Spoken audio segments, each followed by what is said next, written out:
sees us right now. Salutations, ladies and gentlemen. Welcome to another episode of the Perspectives Podcast. We are your hosts. My name is Littyyy Bro Flacko. To my side here is Holden Stephan Roy. Say hi, Holden. Hi, Holden. Here we go. And today we have a special guest in the building. We have a Renaissance man. Oh. Of Montreal, an indie giant on the scene of Montreal. Yeah. Editor extraordinaire. AI connoisseur. And a general ladies man. Facts. I try. Biggest facts. Today we have Chris Chrome in the building. Be fair, like when I'm actually doing the edits and like reviewing all this stuff, I actually clap too when y'all clap. I just want y'all to know that. Like I am that like part of everything. I'm like, okay, hey, let's do That's this. hilarious. I could just imagine CC at home like just clapping in a room all alone and shit. Oh shit! Yeah, that's with the that's cat what I staring do. at him from his I was bed. about to say, wait, do you have cats or dogs? Yeah, I've got three. So then, three like, cats. 3 cats. So your cats are probably looking at you like, what the fuck you clapping for? Yo, what's the they're treat used at? to What's it. the treat? They're No used treat? to it. Okay, like Nina's literally just right over here, like sleeping on the bed. She's used to this. The amount of reviews and things I've done in this room, they're just in the house. Like it's just this is life. This is what it's been. But hello guys. Hello guys. Flacko. Hello. Finally, How you I get doing? to sit down and speak for like 2 hours and really get into it. Holden, Why you putting a limit on yourself? Chris, I mean, why no, are you it's the handicapping your minimum. life? To be fair, as I reach out to people, that's what I say, like minimum 2 hours. So I'm not really handicapping. I'm just like, there's a minimum of like 2 hours. I say around 2 hours. Word. You guys are better than me. I be telling my friends it's like 1 to 2. Well, it's because like I'm like, nah, we're gonna go. It's usually I'm like our average it's 2, but we accommodate you if you have less time or some crap like that. You know, like I'll spin it, but I'm more like I want to do 2 hours or more is what I'm saying in the way I say it. Customer service, that stuff right out there. So can't help it. CC, right, the way this show goes is we always like to let our guests know how the show came to be about, right? So I know you've sat through this a million times, but you're about to sit through it 1,000,001 times, sir. Right? Oh man, yep. So check it out. This is the way it goes, right? A couple years ago, pandemic hit. Me and the bro, Jess James Figueroa, right? We got together and we were already cooking on some music, but then we were like, yo, we need Paulie Hustle for this. Right. And we were like, we're going to get together and we're going to do this project. It's going to be the Littyyy Bros. It's going to be lit. And we're going to talk about all the lit shit we do. And we did. But there's the caveat, right? Is that the homie Jesse is the cheat code, as I call him, right? Because he can rap, produce, engineer, all this shit. But I told him to take a back seat on all that. I wanted him to be a rap star. You know what I'm saying? I wanted him to just rap his ass off. And he did. So, but in turn, it became a question of like, well, who's going to engineer this project? And I was like, well, let me tell you about the homie Merker Miyagi from Merker Studios. Just like, yo, very quick though, shout out to Merker. Like on some like slowly talking with him and like getting to know him a little bit more. He's really cool. Really nice guy. Really cool dope guy. And like just listen, I don't like to toot my horn, but I'm pretty good at like fucking finding cool people and shit. You know? Did I just toot my horn? I tooted my horn. I think you do like to toot your own horn, but that's okay. I'm a New Yorker. It's like part of my DNA and shit. I guess like that's what I'm gonna put it on. I'm expecting you to cut me off, eh? Hey, I'm gonna have to. Big facts. Danny, our producer, is in the chat like facts. All love to Danny. Right. So the homie Mercury Yo, hold on. Miyagi JS from No Mercury Regard Studios. made a Twitch for Chris Chrome. Gotta shut out that comment. He wouldn't even make a Twitch for his own shit with us. I already saw. I was gonna like point out that I noticed that like Chris did his usual thing and he brought like his like army of people that fuck with him heavy. Boom. I do what I do. I do Chris what I shit. do. Yep.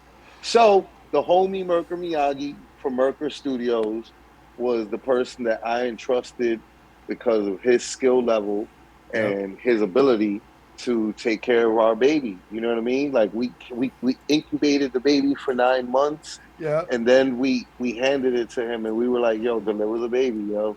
Bring it to us. You know what I mean? And so he did, and he did a fantastic fucking job. And like I always tell people, the homie Merker might as well be from New York, right? Because like he's an engineer, but like he doesn't promote the people that he like works with, which is like a very New York thing, like to like do, which is like, nah, I can't, because if I promote one, I gotta promote all. And some of you motherfuckers, I'm just doing this for the money. I do not think that you're talented. And so he promoted us, right? He promoted us, and he promoted us with like with the cosign, like, yo, I never fucking did drugs and got high in New York City and partied, but if I did, I'd like want to do it with the Littyyy Bros. And Holden saw that, and Holden was like, wait 1 minute, hold on, everybody. And he checked it out, and he was like, this is dope. He was like, this is the greatest shit I've ever fucking seen in my life, you know? And then he was like, yo, gotta do an album review. Did an album review on it, and was like, this is the greatest album I've ever heard in my entire life. And I was like, thank you, Holden. You're so flattering, right? And from there, I was like, yo, you gotta slow down. But yeah, sure, we can do an interview, right? And then he hounded me about the interview for like a long time. Then we did the interview, and I was like, this is a pretty cool interview. I was like, yo, we should do this together. Let me bring my friends to the table. But today, he's bringing his friends to the table. But so that's the story, right? That's how it goes. Hold on. Where's the part where... Hold on, wait. Shit. Chris is like, hold on. I watched enough of these. It was therapy. Where's the therapy part? It's therapy. It was therapy. I changed it. I changed the whole thing. I know. I was like, yo, I switched it up a little bit. I made it that like Holden. It was his favorite album of his whole lifetime and shit. You know what I'm saying? I'm teasing. Like I was just like, I'm seeing this and I'm like, come on, the therapy part, get to it. What? I was just thinking, it's kind of like a song you listen to over and over again, except that it's like improvised, like a jazz performance, so that it's always like slightly different. I'm rocking with it. It's okay. Yeah, this was different. It's you. You know what I'm saying? I feel you. So like this time, Holden thought it was the album of the year, best album he's ever heard in his entire life. And I was like, hey, listen. And then Holden hounded me for an interview, and I was like, hey, all right, but you gotta slow down, you know. Yeah, and then we did the interview, and I was like, it was pretty all right, you know? And that's the story. That's the story. That's the story this week, and then next week, we're going to hear the story again. And it'll be what the story is. Story might be a little different. Man. No, but... So, Holden has his set of questions he loves to start with. But me, in typical New York fashion, like to cut him the fuck off and be like, listen, hold on. I got more important questions to ask first, sir. Okay? Why don't you tell the people who you are, what you're known as, where you're from, and where your parents are from? So, I'm Chris Chrome. Some people call me MTL's lover boy. Other people call me CC. Other people call me Chris. Other people just call me whatever, and I kind of just respond and go with the flow sometimes. I'm from Montreal, Quebec, born and raised. Lived some time in the States. My mom and my dad are both born here in Montreal, Quebec. Although my father is bloodline West Indian, as far as him and I are concerned, and I make rap music. I'm an emotional rapper who's got ADHD, who cries on mics and does the little rapidy rap fast thing sometimes. That's my slogan, and I say it to everybody every time I meet them, and they're like, "Who are you?" And like, it sticks. Word. Yeah. You're the rap. The one more time. He's like, it sticks. Let me hear that one more time. My name is Chris Chrome. I'm an emotional rapper who's got ADHD, who likes to rap and cry on mics. I do the rapidy rap shit, and sometimes I go fast. That's like a variation. Sometimes you go fast. Yeah. Copy. Sometimes you go fast. Copy. You like to cry on mics. He does. You like to cry on mics. In New York, the homies will be like, "Hey, yo, pause." Yeah, I always thought about if ever I were to make it and have to go like talk to other rappers who may not be in the same like vibe as I am. I just think that my authenticity, my honesty, and my realness behind it could probably carry me through. Yeah. You'll be good. But the homies will definitely be like, "Hey, yo," you might hear it. You might be having a conversation with one person, and like somebody in the cipher, you just hear it from behind, like the battle rap hype man and shit. You know, they'll be like, "Hey, yo," you know, and everybody will start laughing.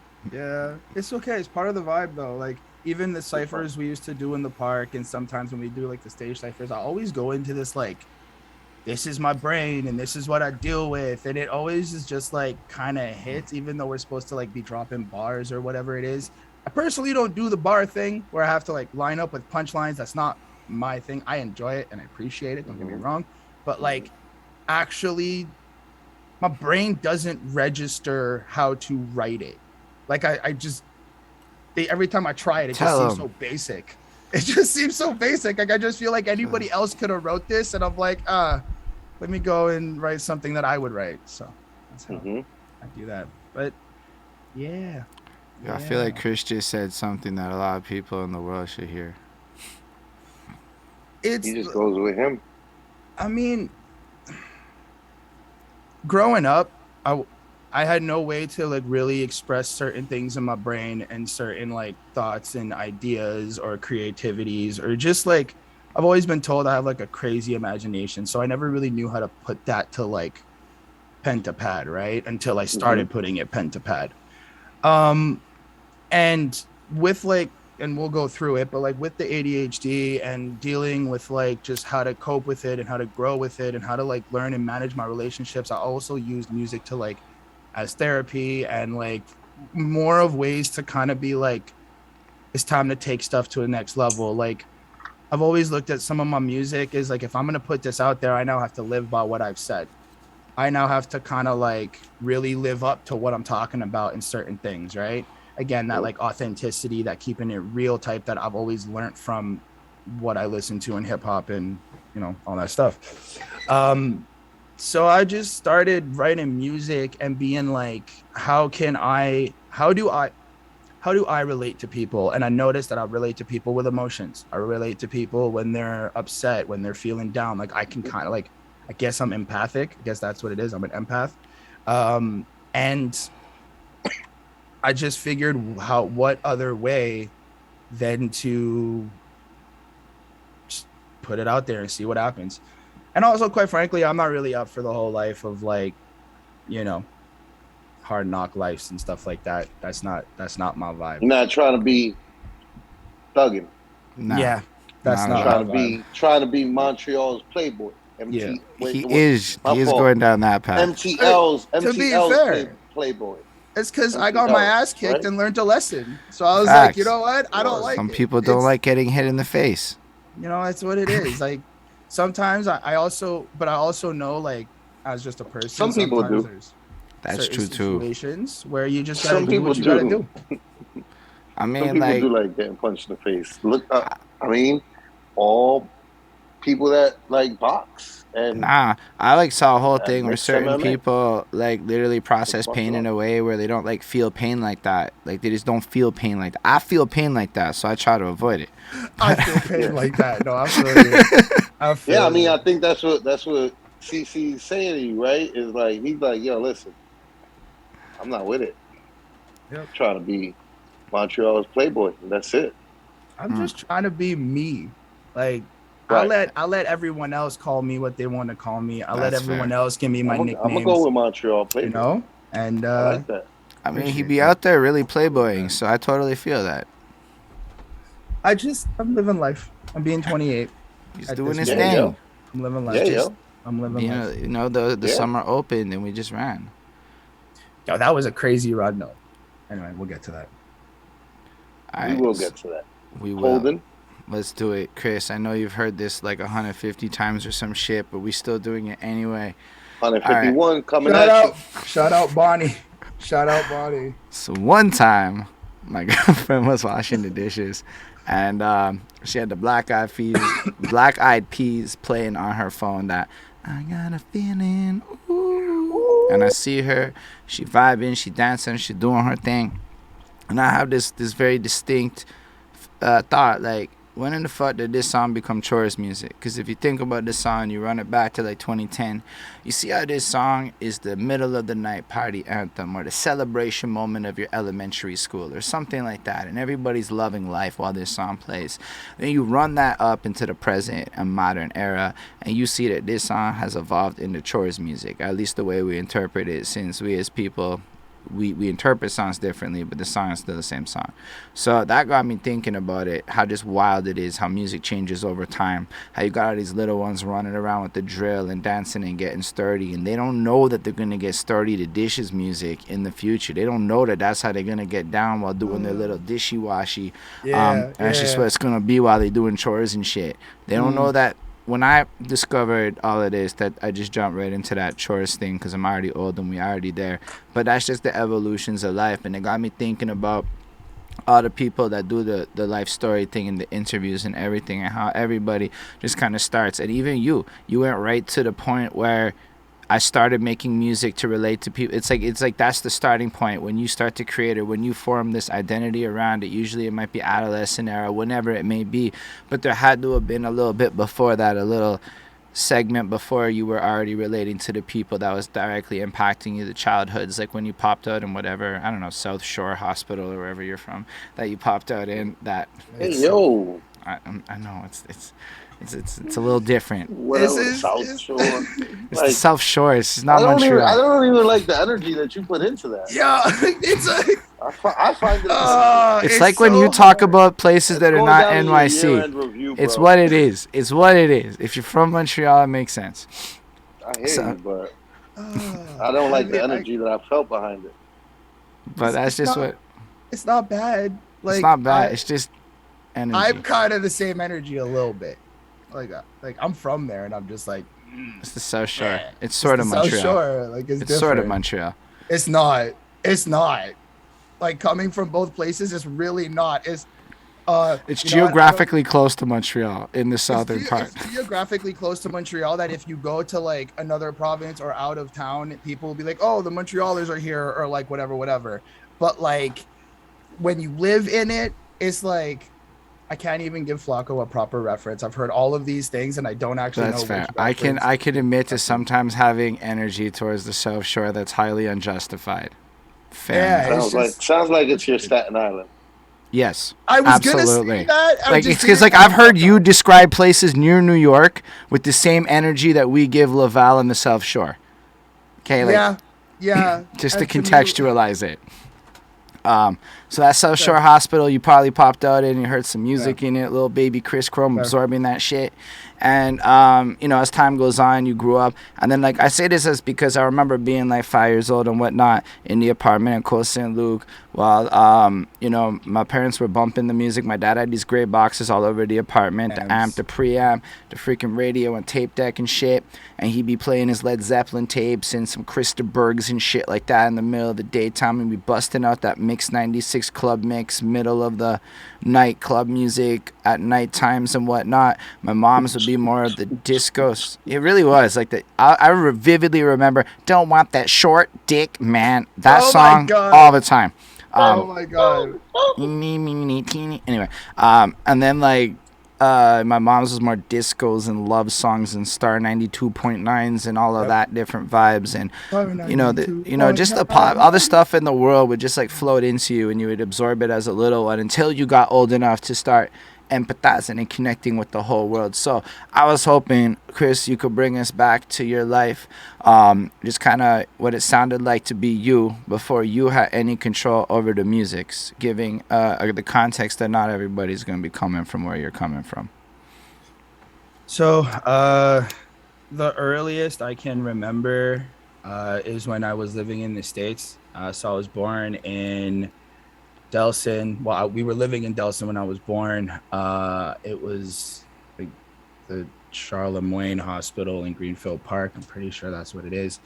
And the earliest memory is when we moved to the States and I had a Rugrats tape.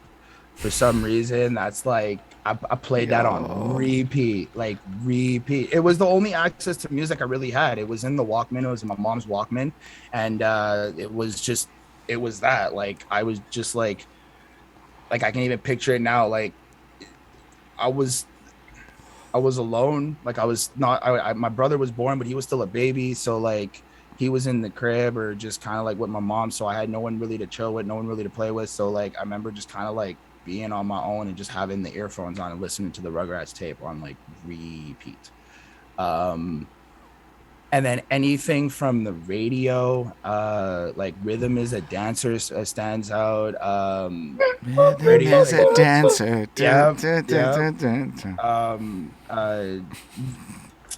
Where do you go? Where do you go? Hey, like I have that in my rotation now. I've got Rhythm is a Dancer somewhere in like my recent plays.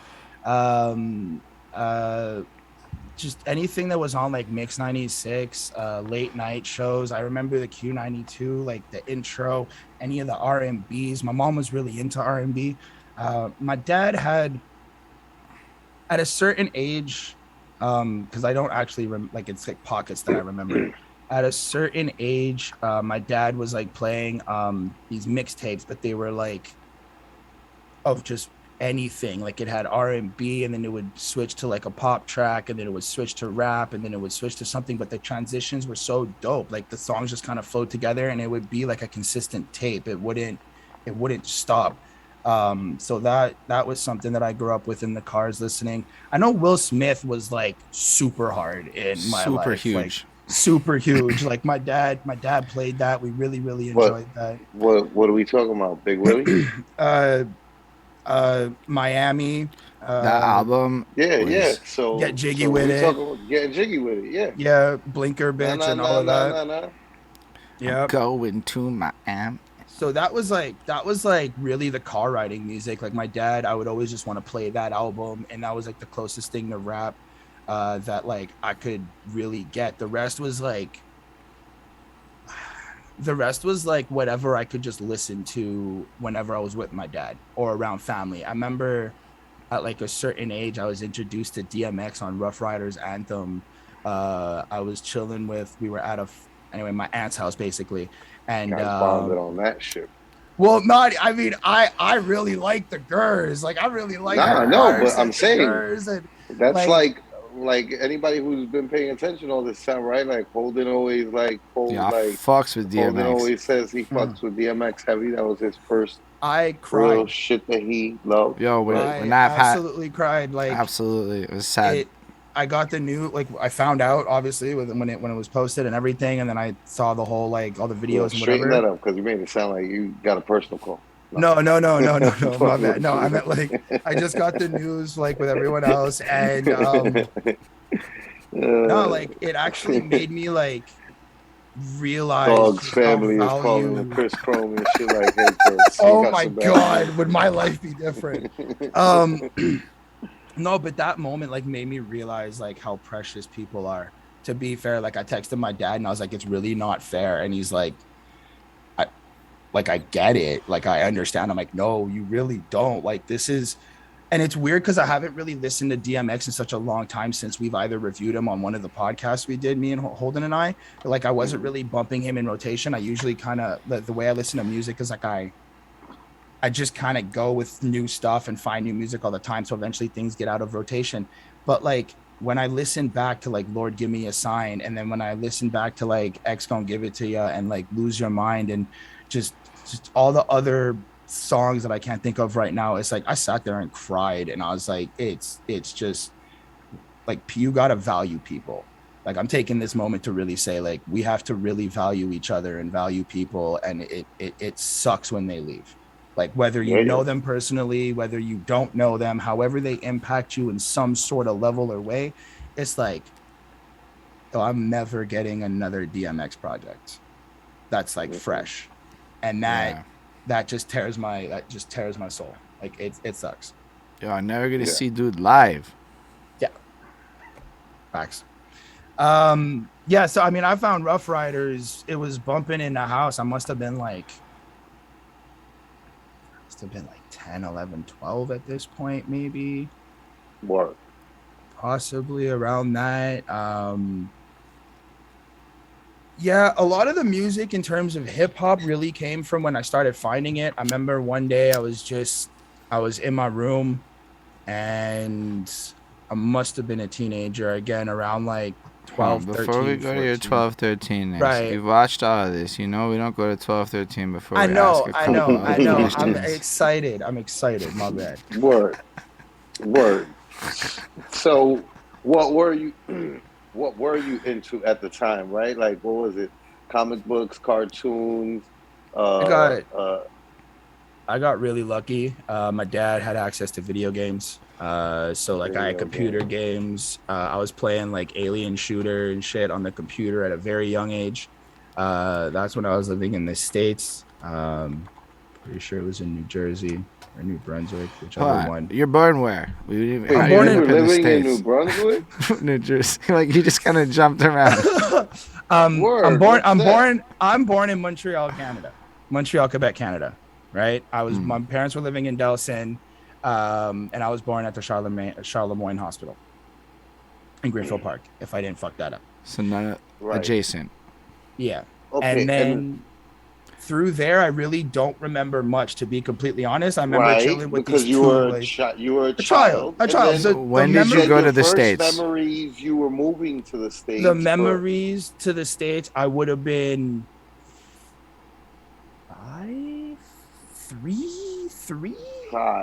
3 because my thing is my brother's 4 years younger and he's born in the States, so I was clearly 4 years old while in the States. I remember which house and where I was. The scenario. Yeah, so I think around like 3 I must have went to the States. And everything's kind of foggy, and it's in that house, so I guess it was around 3, 4 there that I was listening to the Rugrats tape. It was in the States, and I was living in New Jersey. By the time you got to DMX, though, at 10... Oh, I skipped. My bad. So you have to also understand I got that ADHD thing. I ramble and tangent like a motherfucker. We're going to bring you back. So, like, that's what the DMX is like back when I came to our job. Quebec.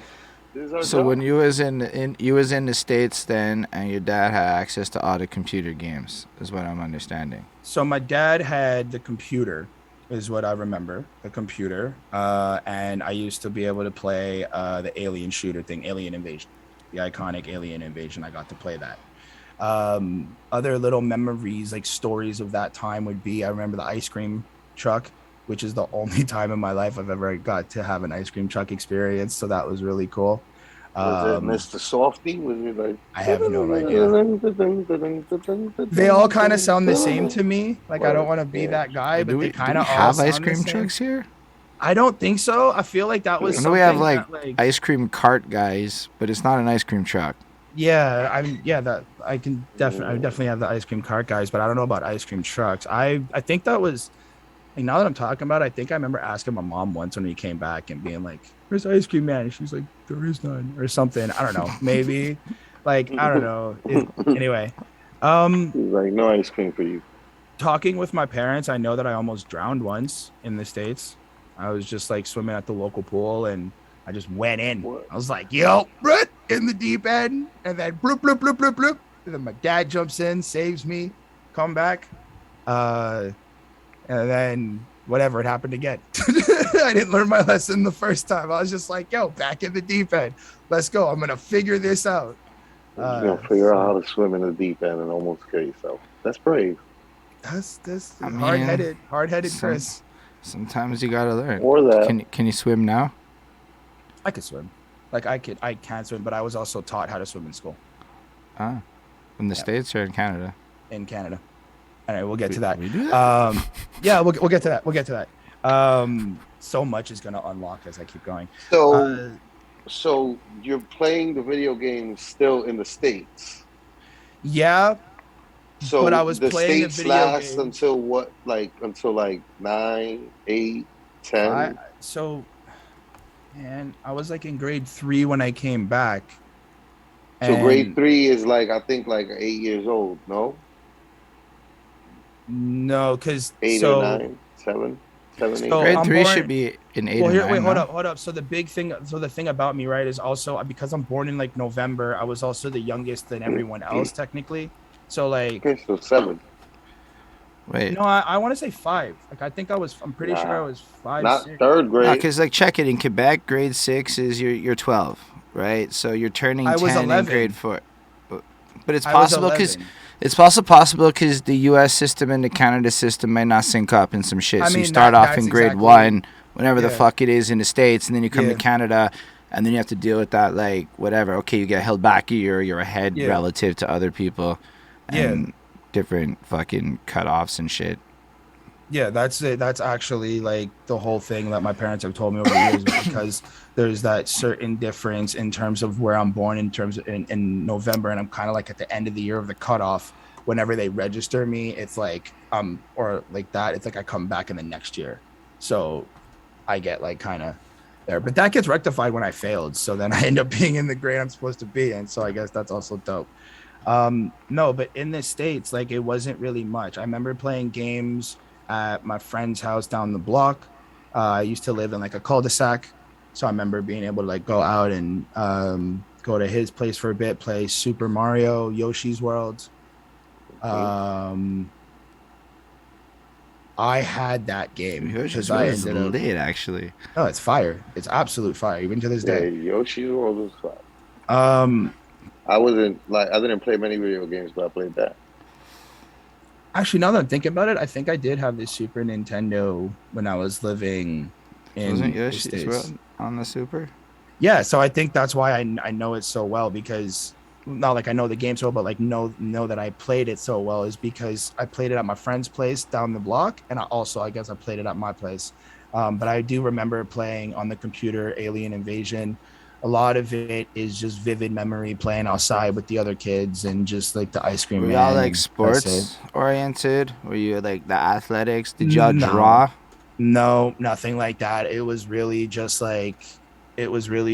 imagination, playing whatever stuff, whatever we thought of, bad guys and princesses and shit like that, and just storytelling. Now that I look back at it, I was creating stories and worlds and environments just as a young kid, just as my own imagination.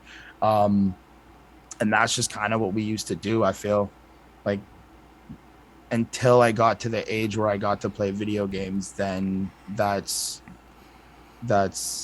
when I started playing games.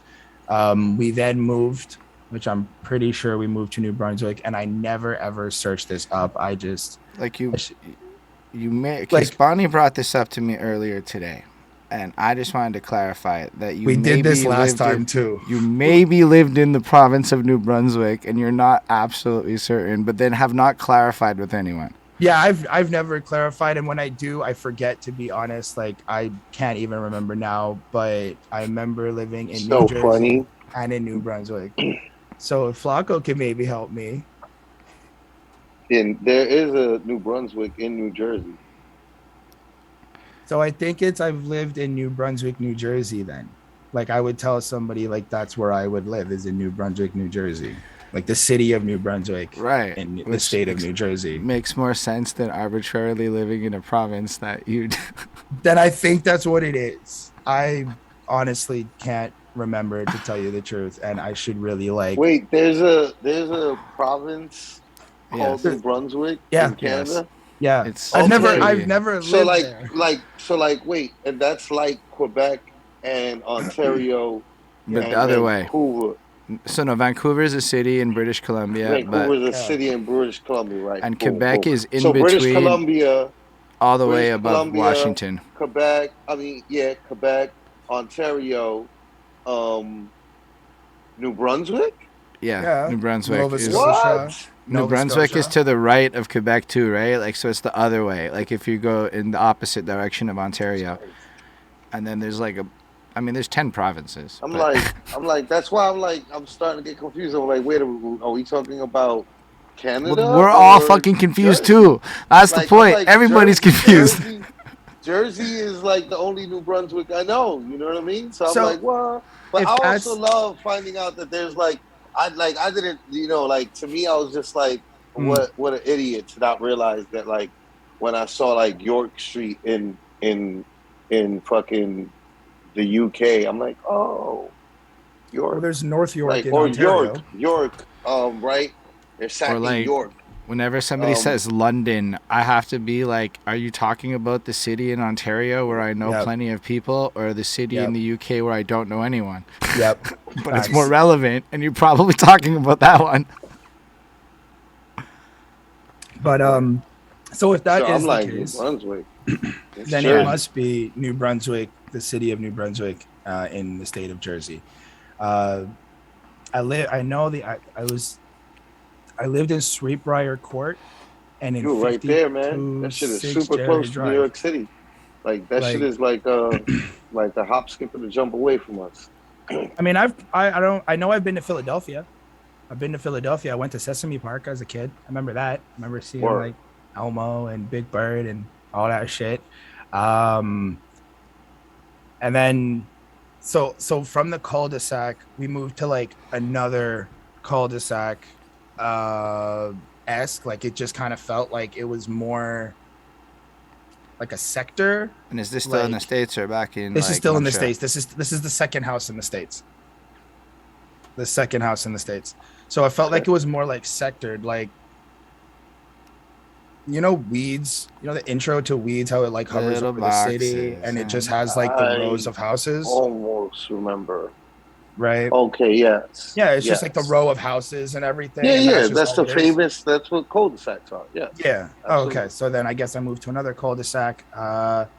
There I had the famous Britney Spears poster. Britney Spears album was my hot jam for a quick minute. very understandable though. You were Very like understandable. you were You're like, like 11. you were like, I'm gonna hit you one more time, baby. Yeah, no, that was fire. That was a very fire track. Again, besides like the iconic ones that came out and that like everyone knows, I don't really remember the album apps actually, but I do remember having the poster in my room as like a kid, and it was just like the coolest thing. Like to me, it was like I had like friends, like female friends who would like you know have posters of like artist dudes and shit, and I was just like, well, this kind of seems normal.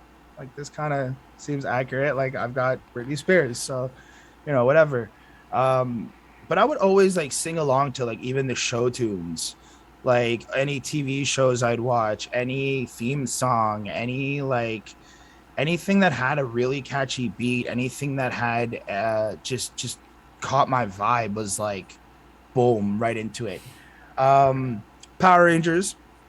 Power No. Rangers is a really big thing in my life. I was the Red Ranger for like 3 years at Halloween.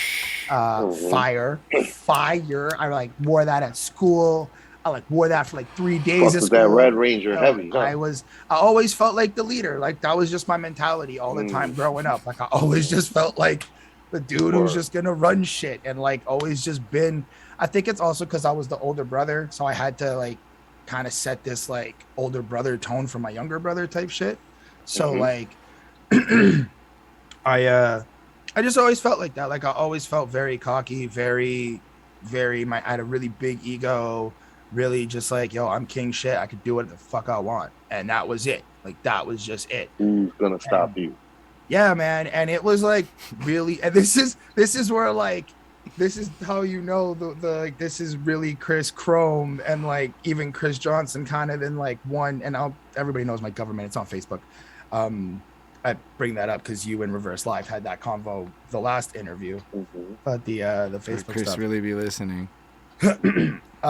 So like there was an episode of Power Rangers, and this was like the Mighty Morphing Power Rangers episodes. This wasn't like anything. No, this new. is you're saying the classic, classic shit, Green Ranger shit. Yo, the world, it like opened up, and then the dude just falls into the world, and then it crushes, and my heart and soul, and the fact that Ranger died, I was so crushed. Like, that's just to say how invested I am with the Power Rangers. Like, that was, I had, so while we were living in the States, my whole family lived in Canada, right? So we would travel back and forth sometimes during the holidays, and just birthdays sometimes. If my dad got vacation, my mom got vacation, or whatever. So we used to travel, and I used to watch this Power Rangers movie consistently. Bon was the Pink Ranger. Consistently. Facts. Actually, she's cool. She went Kimberly. What were you holding? I fuck with the Green Ranger, but like, if I'm being real, we all know I'm a Blue Ranger. Yeah. Right? Oh my God. What Blue Ranger played like, what, like he's like the nerdy geeky one. Yeah, nah. He's more the dirty one. Word. But he can still throw his little whatever their move was. But isn't it? He was what do they call this? I'm pretty sure it's a Triceratops. Like he was the Triceratops. Yeah, the blue guy was the Triceratops. Bro, I forgot that there was some fucking dinosaur shit. What was that? Like the leg, the arm. Oh, I mean, the red one was the body for sure, and the white was like the white was like the wings or the sword or whatever. Right. But like the white used to be a. You were like not the mistaken, leg, was a tiger. You were like the leg. You know, and then, the leg. Holden was the legs. The dirty legs. Yo, but you know what? I'm gonna look this up right now. You know what? Chris was the chest. He was the Red Ranger. He was, you know what I'm saying? Leader of the pack. Big man over here. No, not really. Yo, what's the name of the thing they morph into? The Megaforce? No, the Megatron. It's not Megatron. It's yeah. It's fucking Jesus. Yo. I don't know how to Google this because I don't know what I'm Googling. I think. Yes. Oh my God, Flacco. Yes. No, yes, I didn't say. No, Megazord's legit. Yes, Zelmanel.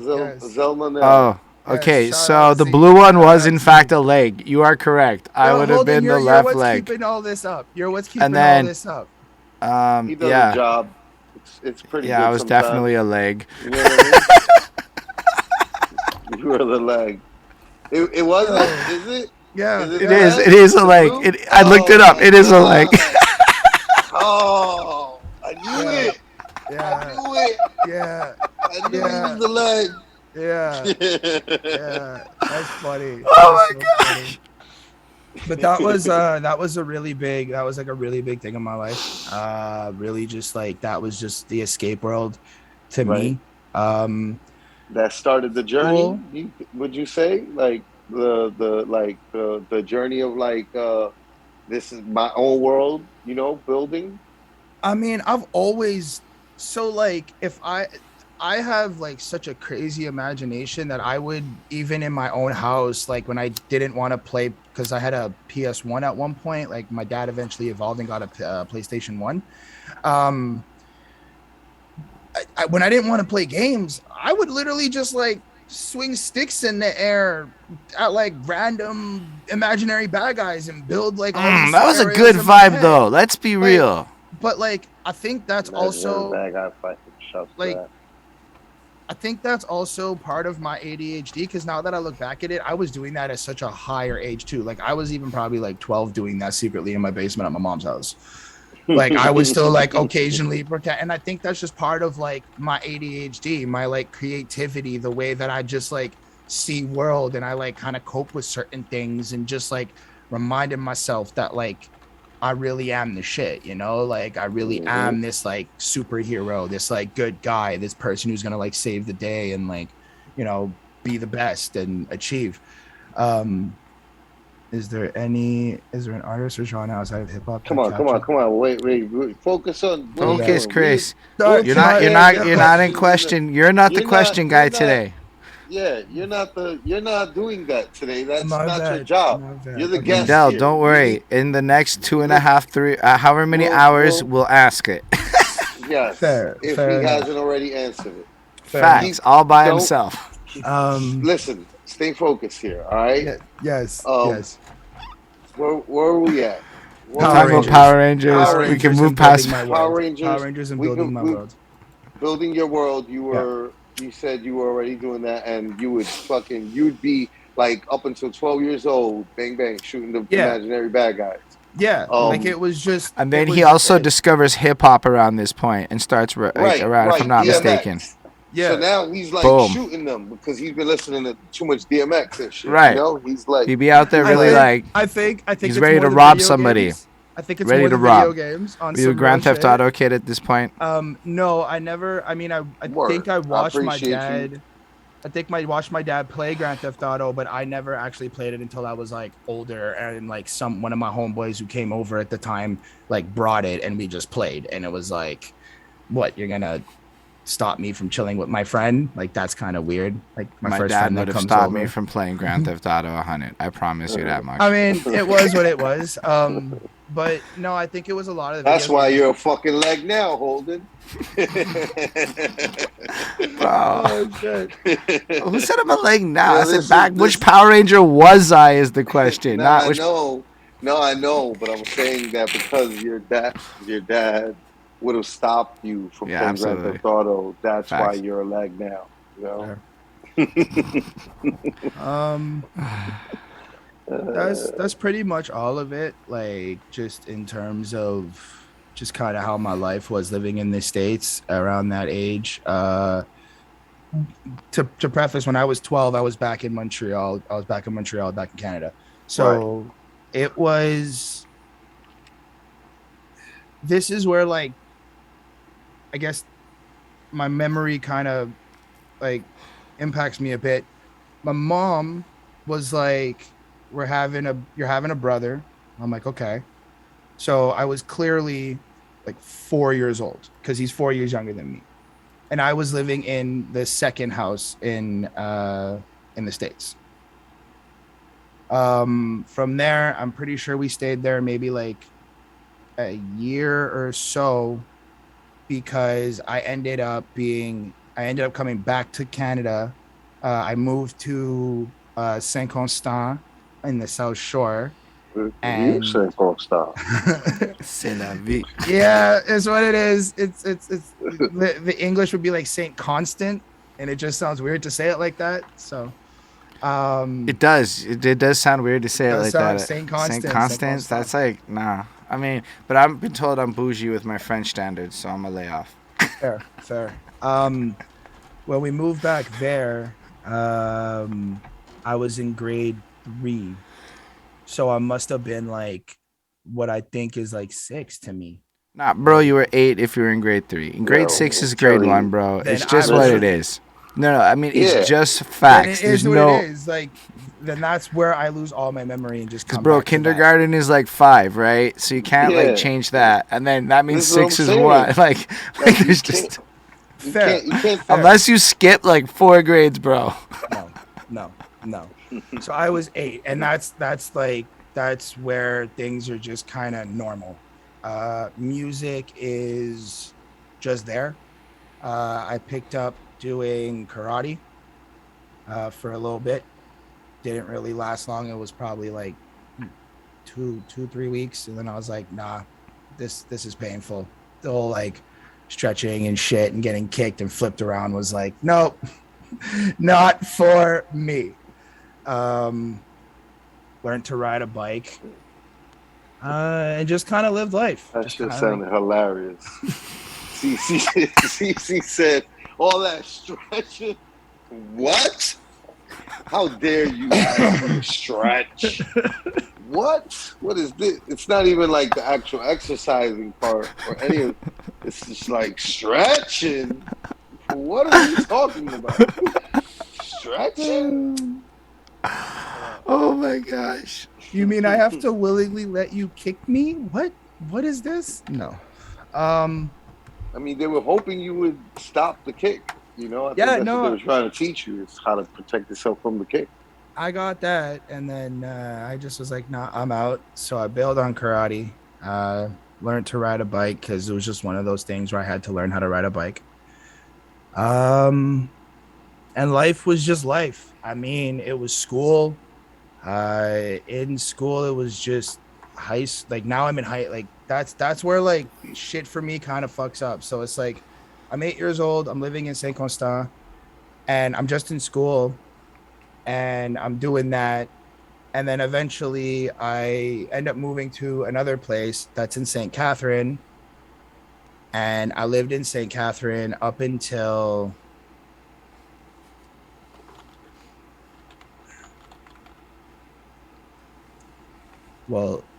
I guess until I was oh, dude, I can't even think. Like, what? I can't even think. Like, I'm buffering. I'm trying to think. It's like, I don't understand what just happened. I don't know. I must have been like almost 20. Yeah. So I lived in St. Catherine for like the majority of my life. Word. All right. Okay. Yeah. So, okay. On the timeline. I don't think that ever happened on the show before. It has not. It has not. I was like, wait, did his brain freeze? Yeah. All right. Yeah. So, when you were like 12 listening to DMX or whatever, did you want to be a rapper at this point?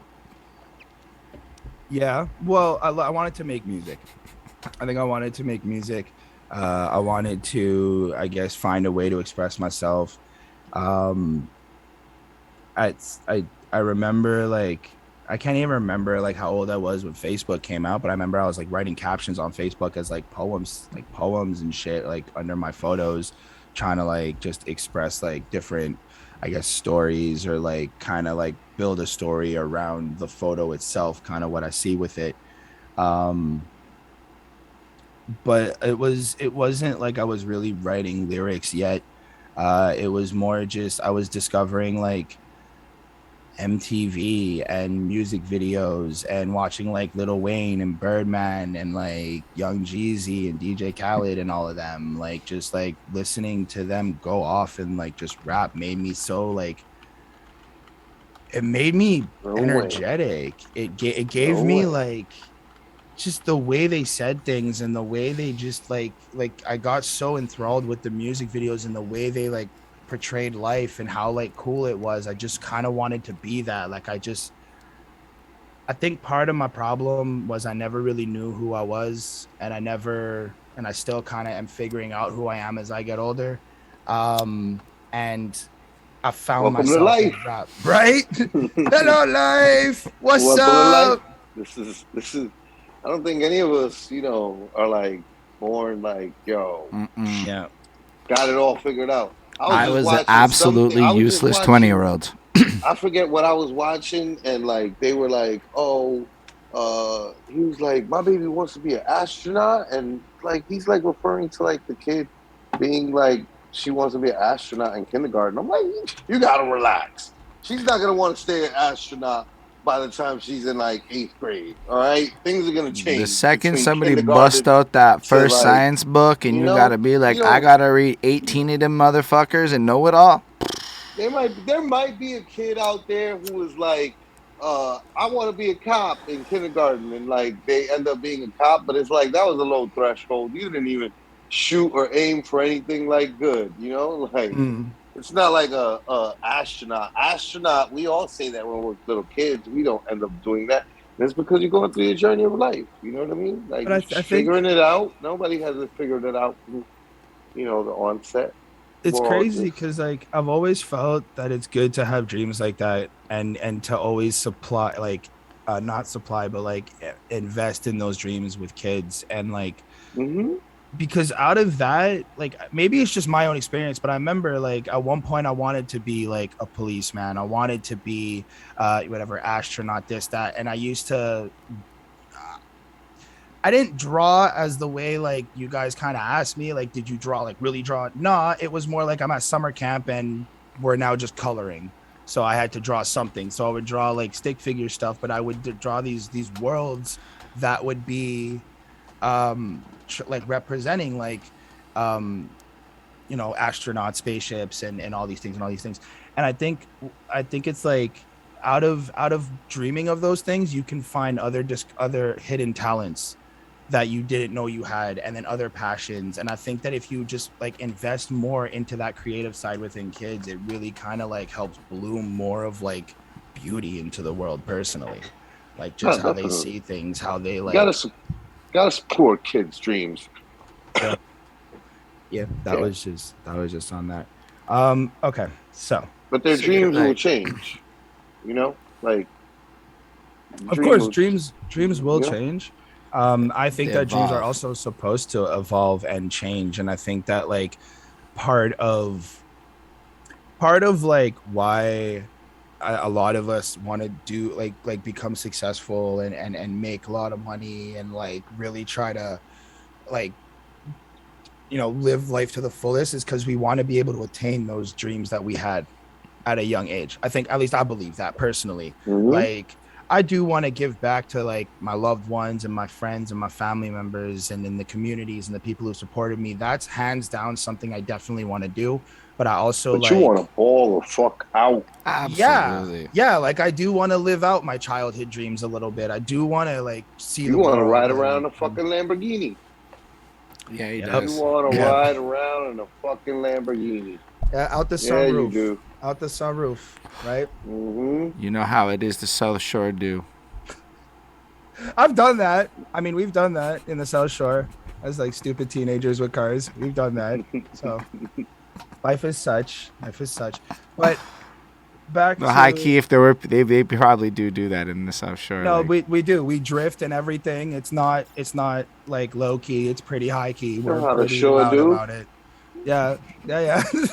we're pretty much like that. But it's because it's the only thing we have to do. Okay, hold up. Before we get to there, let's like kind of patch up certain parts of my life so that we can like get there in the proper timeline. So, I don't even remember where we left off. All right, so you're like 12 or so, and you like DMX, and you didn't necessarily want to rap. I really just liked hip hop. I like the aggressiveness. I like the sound. I like just like everything with it, the characters, the actions that came with it, and just all of it. It's exciting.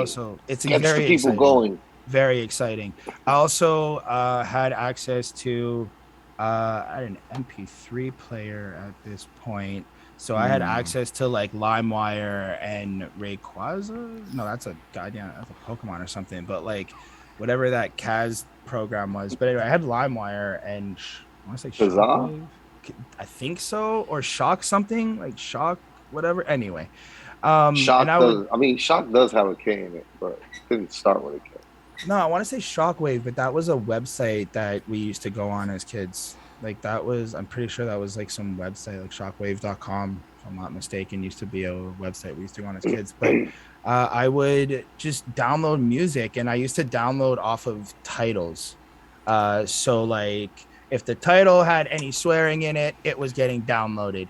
If the title just sounded really hard, it was getting downloaded. And that's kind of where I found like Bone Thugs and Biggie and Tupac and like Busta and just everybody. Just everybody. Not so much a lot of like 90s I think I was more because I guess I was getting all my music from MTV, Much Vibe, Bow Wow. right? Yo, that Bow shit was Wow's and hard. stuff. Because I was the same Bow age Fresh as as Wow. I'm Bow Wow. When is. that came out, bro, it's like seeing a guy my age rap. That's what y'all felt with Chris Cross. You were Is what I felt watching. with You were Bow Wow. watching. You were watching like Mike. Facts. You were like, Yep, what? like Mike. I watched like Mike. Love this movie. That was a good one. But I watched like Mike because of Bow Wow. Like that was my That's whole why we reason. watched Like Mike, bro. There was no Yeah, other reason like to watch there that was movie. it was Yeah. like he's my favorite rapper at this time. Let me watch Yeah. him, and that was it. And then I watched the I think the other movie with Lil Romeo in it too. Yo, Forget remember what that little Bow Wow versus Lil Romeo thing that went on for a hot minute? That also was that also was it. But I also had I just genuinely liked music. Rap was my preference. And now that I'm like thinking back and just kind of over the years, I had um I had like Simple Plan at one point. I performed Simple Plan when I was like 11 or 12 on stage.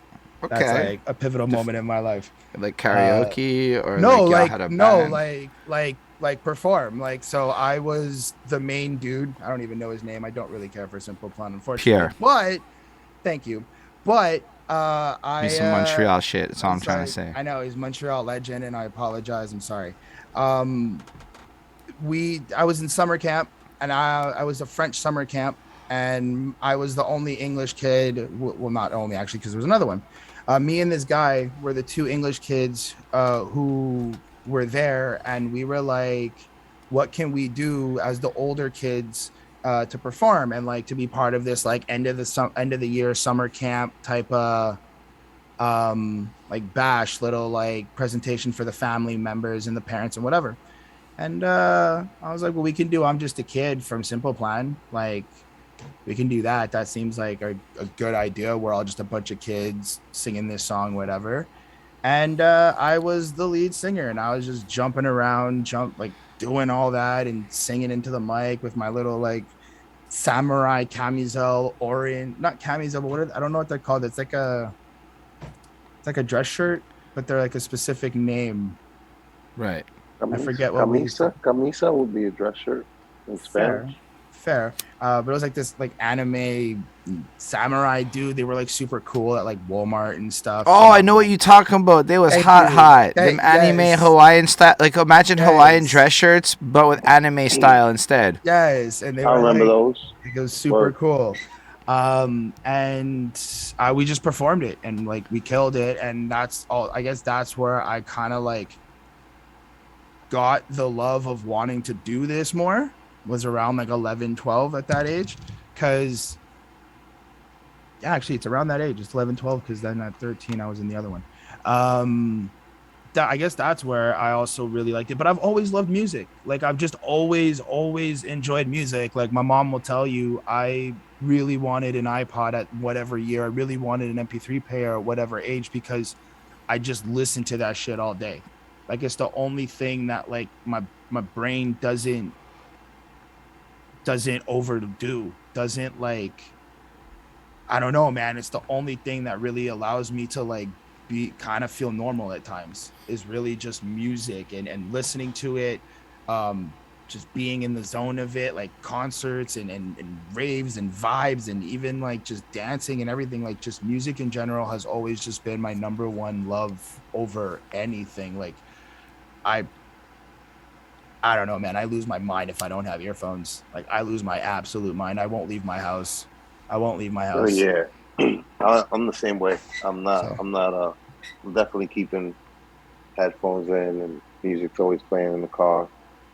But also actually around this age, around like 11, 12, I remember reciting Eminem's Dr. Dre Forgot About Me verse, actually.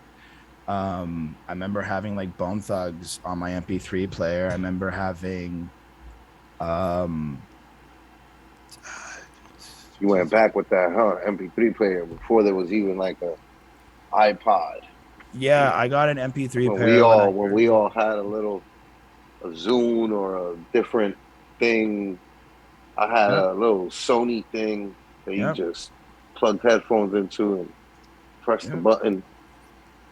Yeah, I had a blue little weird looking thing, and it was just whatever. I put the little memory card in so you have more music there, and I would just do it. But I also like, I remember at the summer camp around this age, I remember at the summer camp, I used to like sit, some of the like camp monitors wanted to sit with me and listen to my music because it was music they were listening to. So like for some reason everyone else was like listening to whatever, but I just had like the banger playlist. Like it was just always fire, and it was like Eminem's "Lose Your." Maybe I don't know the times, but like anything Eminem was there. Definitely, Eminem is a big inspiration in my life of rapping. You know, that whole like angry white kid thing that people say when they listen, so when they talk about Eminem fans, sometimes it's like, yeah, I kind of gravitated to him because of that. I was just very angry and like just not knowing how to deal with my own emotions. White kid. Well, you know. Right. And so Eminem's a really big inspiration in terms of me rapping.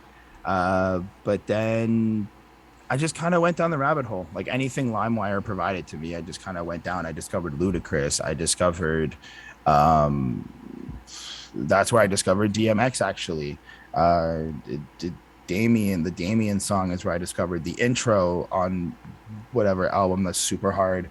They're all hard, but like one of the albums we reviewed with that intro is where I discovered that. Like I got music just kind of like that. I never really got an album until I was my first Eminem album was Encore, and that was just because I got that. Can you imagine Encore is your first Eminem album you like really got into? Like, well, I like pulled a fit for it. I think that's more why. Like I really wanted that album. Like I was like, I want it. Want it. That's the like. That was his third album, right? No, it's the fourth one. It's after the Eminem show. It's the one with yeah, where it got like really weird, and he has like the that had like White America or something. Yeah, like that. Yes. No, White America is on Eminem show, I think. Eminem show? Okay. No, it's the one after with like the fucking Yellow Brick Road and the fucking Toy Soldiers and all that shit. I like the Eminem show. That was my high school shit. So that was also an album that I had in rotation going into high school. So this is like around 11, 12 leaving elementary school going into high school my first year. Which high school did you go to? I went to Heritage, formerly known as McDonald Cartier in St. Hugh. And what were you doing there? School, just like it was just school, regular. No, but I'm saying like what was Chris Chrome doing there? Like what was he doing at the time? Like what was the playing sports? High school? Nope. High school was all about ladies, drama. I was like, Chris was stealing girlfriends, as has came up on one of our interviews where somebody's like, yeah, Chris stole the girl. That's like, but that's like dead ass that happened. School. That's later high school. So when I went to Heritage, I don't know, like I actually had my first girlfriend in grade 6, technically. Like I had my first girlfriend in grade 6. That's where I like really, I guess, started off with the whole dating thing. And then I went into high school and it was just like, I don't know, listening to music, feeling cool, feeling myself. I was just like, yo, time to get a girlfriend, time to like mac on people, time to just do shit. It's high school time. And like, I think that's also because the shows that I used to watch or stuff kind of just showed like these crazy things in high school. And I guess I didn't really realize they were more sitcoms more than real life because, well, you know, I was young. And then high school just kind of always came a dramatic movie to me. It was always like some girl or like me, I'm either cheating or she's cheating, and it just goes back and forth and just doing kind of what dumb high school kids do at times. Like so one of the famous things is there was a website that was created about me, my entire life story. Well, life story. Well, my bad. Being dramatic. It was like this whole story of like a relationship. So I had one of the years in high school. This is like I was probably like 13, 14 around this time, around this age. I had a group of friends, and it was like 4 girls and like 3 dudes. Well, me and 2 other dudes. And we were all just kind of clicked up, and that was like our squad. And this is kind of like how I always felt like I was like the leader of shit. Like I kind of just felt like the main character in this like squad. Sometimes I just felt like I was the main character, dude. Not saying that these guys weren't second. It was just Nah, but like you watch Mean Girls and everybody knows you're the center of your story. Let's be real. Yeah. So I'm like I mean, given all the drama that was going on, it was always like there's this like aura focused on like me and someone else. So that's why I guess it kind of felt like I was like the leader of the dudes, and then like my girlfriend at the time would have been like her, like leader of the girls. Yeah, like I don't know. It was like if ever we all planned like an outing, it was kind of me and her deciding what we do. It was kind of this, that, and like leaders of the group, right? Couple. So anyway, I'm like, I'm being, 13, 14. I'm living life. I've got a girlfriend. Things are great. And I try to end up like sleeping or like macking on her friend or another girl in the group. And DC with the disrespect. Yeah. But then like, because there's like me dating this one girl, and then my homeboy is like dating the other girl who's like her like direct kind of like sidekick, we'll say. It was like there's gossip and people are talking, and then the other people on the outside are like kind of listening in, and yeah, it was a bunch of that shit. And about like 6 months of this goes on, and long time. It was a very long time, and it's not a long time at all. In retrospect, a lot of it was me. I don't like, man. They're like engineered the stuff you saw on TV. You were like, I want my life to be like, this. I want my life to be. I'm gonna have this. I'm gonna have. I'm gonna be the Euphoria people. It makes for great art, like it makes for great music, and it makes for great love songs. So I'm like, not so mad at me, but like looking back at it, I'm just like, dude, I acted out and just like just did some dumb shit. Anyway, at one point I'm chilling at like my friend's place, one of the girls' place, and she's like telling me, yeah, there's this website, this, that, the next thing. And I was like, okay, wait, what? And and she goes, yeah, so she shows me it, and it's got this, like, you've seen Saw the movie, right? Mm-hmm. Right? So it's got the Saw intro, and the fucking head pops up, and there's like a code to get in, and then you have to like know the code and a bunch of shit. And then when you get in, there's like some other thing, and then you get in, like you eventually crack all these like firewalls or whatever, these like gates and shit. You get in, and there's just conversations of like me and everybody, everything I've said, everything that they've said, like what I've said to my girl, this, that. Like somebody hacked your shit and leaked it into a hidden website. They discovered screenshots. They were screenshotting shit and like printing shit off of MSN when we had the MSN chat. Remember doing MSN chats and shit? They were like printing. That's a thing though, by the way. That's just been a thing. Like it's like they were especially it's like if you piss off a bunch of girls, they're gonna coordinate. Yeah. That's like that variation of that story is pretty much my whole high school life. So somebody created a whole ass thing where you had to get behind several passwords and shit. So like the next year, for 4 years. Well, the next year, like I think that was 1 year. Like, I think all of that was just 13, 14. No, I know that was just one, but he said that was his entire high school. So well, so that let was me for 4 years. clarify that. So that's like my entire high school in terms of just drama. Like my whole high school was just drama after drama scene, and that's a lot of like the stories that we would probably be talking about. Is like the year after. So that's like 1 year, right? That's like um not grade 7, not grade. So it's like grade 8, grade 9, grade 8. That's grade 8. Um no, it's grade 9, so it's sec 3, secondary 3. Um and then that year goes by. The year after, because I failed, given all the drama and everything, I didn't even like pass my exams. I never did my exams. I'm really bad at tests. Like I'm really, really bad at tests. I freeze up. I don't know how to think. I can't like I get anxiety attacks. I'm really, really bad when it comes to like quizzing and stuff like that.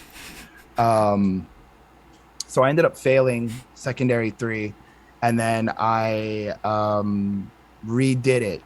And within the first 3 months of the new year, I was already like more drama, more bullshit. So I had to change schools. So I ended up going to the alternate school. Now, for the alternate school, that was just another school where like I met a bunch of other people, and that's kind of more just where I got to live like outside in life. Um, I was taking public buses. I was like more like being independent, more or less. From there, I mean, music. So when did you start musicking? So musicking. Well, I was writing lyrics through this time. All through this time, I was writing a bunch of lyrics. I was just venting and kind of getting out my stories and just how I feel within the relationships and within like my friendships and just my decisions of what I've made and stuff. Music really kind of started when, uh, I mean, after that, I went to college, and it's more just like lyrics and just more writing lyrics, more writing lyrics. Music really started when I met a couple years before I met you. So that must have been around like 21. Like my whole teenage life between So like you were 13. graduating, like you were already done with college at that point, I never right? finished college. I never Okay. finished college. I went to college for 1 year. I was 17 when I went in. I turned 18 in the November of that year. And then I ended up failing college. I took 2 years off after that. So that would have been 1920. I started finding work, got a job, did the call center run in Montreal, where I just kind of hit up every call center that's out here. And just Yeah. through all this time period, it was just lyrics. Like it was just writing songs and just building stories, and that Okay, was when you really say you just were that. writing songs, where were you getting beats from? I was taking beats from SoundCloud and YouTube. I just like not really taking them, but I would like You were I taking them. just well, not like I never like really used them. It was just to like play them, listen to them, and then like I just write to them and then write my songs. And eventually I'd like put them in a file where I'd want to buy them when I had money or when I Taking could put them. money aside.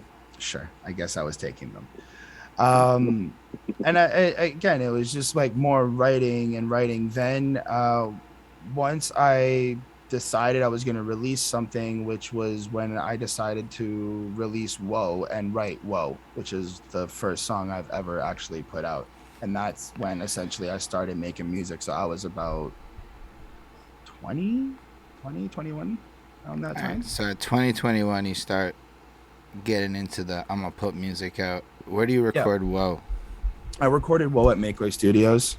I just took Shout the out beat. Makeway. Shout out Makeway.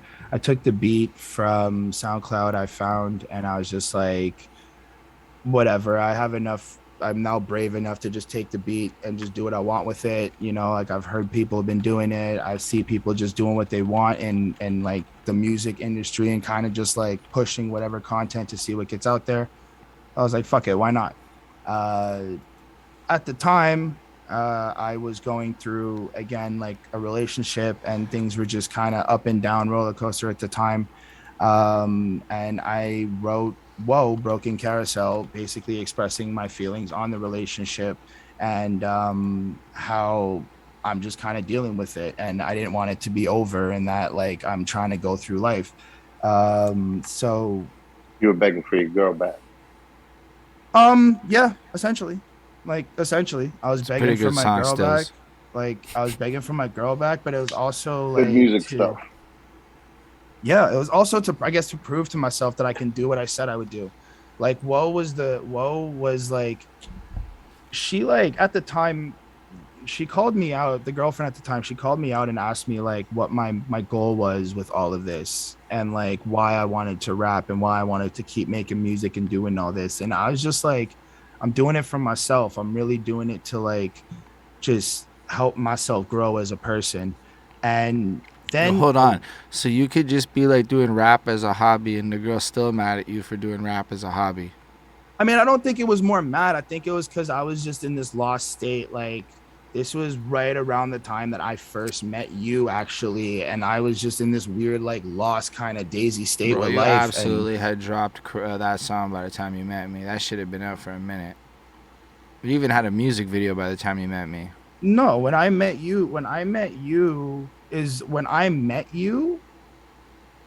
like when before even Bonnie was around. Like even before Bonnie was like, yeah, but I'm saying you had a music video and shit when I met you. You already had done that music video shit. You'd already done that whole thing with your first little label group, because I know your story. You'd already done all of that before you met me. You haven't even touched on them one time. I mean, that's just, I don't know. That was the Cloud 9 people like, or whatever. Like a whole era where you linked up with a whole group of rappers. That's now. That's right now. That was definitely before me. Well, no, but that's right. Okay, then Woe was put out before you, but that's right now. That's right now, essentially. I was, Broken Carousel came out when I was like 20, 21, and I was going through a relationship thing then. But at the same time, the job that me and her were working at, I met other rappers there. That's where I met Chris Cash the Gifted. That's where I met Solo the Kid. I met Lucius P. Thundercat. And I met Maddie C, who ended up managing us. Bro, I just gotta pause. Maddie C has been a patron of this fucking behind that suit shit. Wait, what was his name? Lucius P. Thundercat. Thundercat. Yeah, but I just gotta give a shout out to Maddie C. That dude has been a patron at like the $25 tier for about a year and a half solid, just like that. Never asked for a thing, just did that. So that dude a hero. That's all I'm trying to say. Shout out. Sounds like you're like, you know, appreciative. Super appreciative of that. Not appreciative. It's always love. So I used to be the guy who would just rap anywhere and like rap in the streets, rap my music that was playing, and just like recite the bars, recite the lyrics, recite the verses, learn the flows, learn the pockets, learn how to breathe and all that stuff. And then I would essentially implement it when I'm trying to do my raps and my verses and all that stuff, right? So, you know, I just, working in call centers, I just met a bunch of rappers somehow. Like, it was really new to me. I was just like, when did we all become call center people, in a sense? And that's like, I don't know about New York, but in Montreal, I'm pretty sure most rappers hit a call center at some point in their career. I mean, it kind of is a good paying job. Like, super not a. You got like an entire ass call, especially if you speak English. Like, you working in a call center, it's like you guaranteed to find that job. Of call centers in New York, but it's just not like a guaranteed like job for a rapper. So in New York, that's not like the guaranteed job for a rapper. Usually, it's like drug dealing. So at this time. Okay, let's say like for the legal side of it, there's or a lot of the drug dealers will work at a call center. Yeah, just to work at the call center and then do the other thing. That's the full-time job in New York. Like, it's not like call center. It's like right. No, I hear you. It's a very different situation. Yeah. Right. Yeah. I mean, there are those guys. There's just also the other ones that go to call centers. Yeah. Like, I mean, I ended up in a call center, you know, so, and I was a rapper. So, technically speaking, I fit the criteria, even though I wasn't in a call center in New York. So it's just like, but that still. was also around the time. So I guess backtracking again a little bit, but that was also around the time where I started going more to the city. When I was on the shore for most of my life, and I never really came to the city except for like the odd times that I was with the homies in the cars and just like driving around doing stuff. The period of my life where I was off for like 2 years after college, I really didn't do much but like chill, write lyrics, and just drive around in cars all day and just stand outside in parking lots, drink coffee, smoke weed. That's a Like vibe. that was my life for Listen, almost like coffee, 2 3 weed in years. a park is like a 34-year-old me. He's like, bro, that sounds perfect. Yeah, it was a vibe. It was a vibe. I like great friendships were also made there. And then so Word. Now around that, that's the cherished part, right? Like yeah, the yeah. making of the memories with the people. So around that time, around 2021, Cloud9 music happens, and it's the guys from the call center. It's me, Chris Cash the Gifted, Lucius P Thundercat, Solo the Kid. Uh, Chris Cash was quickly there as well, and Maddie C was Chris managing Cash, it. shouts to Chris Cash too. Yep. Shut him I out. And always was a fan. I always was a fan of like Cash. Like I was always trying to get like mm, Cash. Like one of the names that I tried to get the guys to call me is like Max Cash. They were like, we're not calling you that. yes. You don't Um, you don't in fact have the Max Cash. I'm like, I'm projecting. I'm trying to, and now look at me now. I've got the Max Cash, bitches. facts, big Ooh, facts, you know, so hey. big Facts. facts, big facts. Great But hospitality. but love the Cash in the name. So shouts to Chris Cash. And once again, Lucius P Thundercat. Yeah. No, That actually, like your like name high like that. key, he is a I like very, your very, name. very talented artist in the city. Yep. Like his Yep. music is very good. He's one Yep. of the Not the surprised. His name is very good. Yeah. That everything about his was brand like is powerful. me and Lucius are kind of like the reason it all kind of ended. Um in terms of just like we were both man, it's just like at the time the lyrics and the vibes and stuff, we were both kind of like feeling like we were competing for a spot. At least I felt like everyone kind of was super cool in my opinion. We were all chilling, but like there was always just and I have mad love for that guy, mad respect. Like I really really fucks with his music. His Swag Poseidon song, just to shout it out, I was there when that was created. Yo, that song is fucking wild. Like, check out Swag Poseidon from Lucius P Thundercat just to give him his flowers on that. That's a fucking banger track. I was there Banger. in the studio the Link it day in the chat. he did that. Um, but like I always just kind of felt like there was just that weird competition between me and him and like the bars and just the writing and like just like that those egos.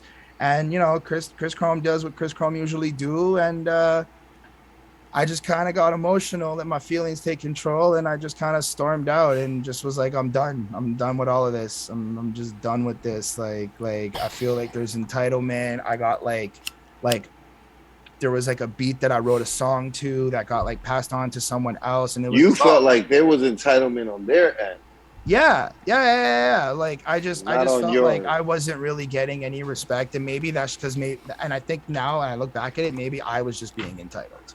Like maybe I personally was just being the entitled rapper, and I wasn't really just like, you know what, let's just see what's what. Like let me just do my thing, and Right. We you know. To So, quote the great Alanis, "You live, you learn." right. Mm-hmm. So This is the journey. It is. It is. Cloud9 quickly dies down, but Whoa, Broken Carousel comes out somewhere around that time as well. It's still a fucking good song. That shit, like he can perform it today and it'll turn up a room. It's pretty cool when you have a song that can like actually last like a good decade. There's like real tears and passion in that song. I mean, it was really like a point in my life. I didn't know where it was going. Like I didn't understand bills. I didn't understand like what I was doing financially. I didn't get like I felt like I was going in circles. I felt like just it was just like even now sometimes like the same routine, not to like quote the song, but like it's the same routine, just like repeating a pattern. And it was really therapeutic to make that song for me for some reason. Like it just really was like, I need to get it out there. I need to like just show it to the world. And that was kind of really it that set it off for me. After that, it was just I think I was just trying to always find that banger. I got caught in trying to always find that banger, and I just felt like nothing was ever perfect for a bit. Um, then I switched jobs. I ended up getting fired on some dumb shit. I swore in the call center, and I got picked up in another call. So they looked the other way on me on that one a whole lot. I'm gonna be honest. I should have got fired for that one. It was some real dumb shit. Me still running my mouth and being loud mouth and just being dumb. So I end up like working in a warehouse for a quick minute, just trying to like get myself back on my feet. Still looking for like a second job. I then ended up working a warehouse and another call center at the same time. And this is, I'm like probably 22 at this point. And I end up meeting Holden's brother. If I'm not mistaken, around this time, I end up meeting Holden's brother. You definitely met him first, but I don't know when it happened. I'm pretty sure I was 22. Like, I'm pretty sure at this point I was 22 because I was still with that same girl around that time when I was 21, and that was like coming to the end where you were coming like into my life when she was like leaving. So I ended up meeting Holden's brother. We're like friends on just like revive type shit. How'd you meet him? Yo, so like we're sitting at the table in the training room on work day, on the first work day. We're just sitting in the room in the training, and I just kind of look at him, and he kind of looks at me, and we just look both at like the person talking. 20 minutes later, I kind of look over at him. He kind of looks over at me, and then like 20, like whatever. And the reason why I kept looking is because for some reason he kind of looked like me. Like for a quick glance, I kind of was like, what the fuck? Like just the glasses and the hair, and I was like, this kind of like looks like me. What? And literally, yeah, no, like, dude, that like a lot of people say me and your brother look alike. It's really weird. And sometimes even when we're on stage together or like in photos, people are like, wait, what? Like, are you guys? And I'm like, no, we're not. Like, we're just friends. Like, we're homies. That's what we do. But after that, we went outside and I was like, hey, yo. He's like, yeah. And I was like, you smoke? He's like, smoke what? And that was the start of our entire friendship. That sounds like Adam. That's the start of the entire friendship. Me being the guy who rapped and just always loved rapping and wanting to just like get people to, I guess, start listening. Out of YouTube. I mean, I was just like loved out rapping. Of you and no, I'm saying like you're the only one that rapped out of you and Holden's brother. Yeah, no, my brother was a DJ at this point, so he was pretty active in the rave scene, to give him his flowers and shit, because he really put in a good 3 years before the scene got kind of weird on some ODs and violent shit. But he was in like the cool. I didn't even know Holden had a brother. It's a complicated subject in my life. But I have a brother. We're discovering things. This is what I love about this show. Yeah, he's younger. He's about I don't know, I think he's 31 now. But so like he met Chris, and like my brother will like take on some younger dude to hang out with and like mentor and shit. That's how I understood that. And then he was like, yo, this guy Chris raps. You should meet him. That's how he talks. So, but like at that moment, he was in the middle of being in the rave scene back, because Montreal's rave scene was lit for a minute before it got legal and made real money. Back when it didn't make real money, we're talking all the cool underground warehouses and fields and all that shit. And it was super fire. And now it's like $40, and you don't want to do MDMA at this place necessarily because it doesn't look as like fun. But like. Anyway, scene was in a different place. My brother was in there. So, yeah, he was never really a rapper. I think he could rap. He can. I've heard him. He makes rap. Like, I've heard him rap with flow and, like, on beat. Like, okay, so that's why you were like, when I said you were the one that could rap out of the two of you. Because you're like, Yeah. well, actually, you're like, because like on some like personal note, because like me and him ended up spending like a lot of time together. Like we became genuine friends, and we were just chilling and like playing games and whatever. And I would rap at his house. I'd just play beats, and he encouraged me to rap, and I would just rap at his place, and I just try to keep catching it, show him my songs or whatever. And sometimes he'd just be Adam, and he'd rap, and he'd just rap about like what he raps about, like just funny. So just like picture like a hyper rare version of me. Like I'm a toned down version, and he's like a jacked up volume version. But like, you know, it was he's fun. He's not the legs. Your life's different. I'm saying his energies is different. Anyway, one day we're at work together, and we're just like, you know, out back in this like whatever back behind the building, smoking whatever. And I'm like rapping, doing my verse, doing my song, and he's like, "Yo, you really gotta meet my brother." I was like, like, I've been chilling with you. We seem to have a good vibe. Like, why not? Whatever. He's like, "All right, cool. I'll like set something up." And then I met Holden. He and I think we ended up like meeting over Facebook. We were like, "Hey, hello, hi, whatever." And then I guess you like invited me over to chill. Yeah, it was. Yeah, I remember the apartment that was that Elmhurst shit. Yo. Yeah, so there was that, and then a lot of this sounds wild flagrant. I mean, none of it like it was just kind of really awkward at first. It was like, "Yo, what up?" And I'm like, "Yeah, what up?" I mean, like, listen, there's nothing wrong Chris with is like what, but 6-7 years younger than me. So now like, this little one's in my apartment, and I'm like 27 and going through my corporate struggles, or 20, something like that. You know, going through all of my shits. I don't even think I'd met Bonnie yet. I think it was pre-Bonnie.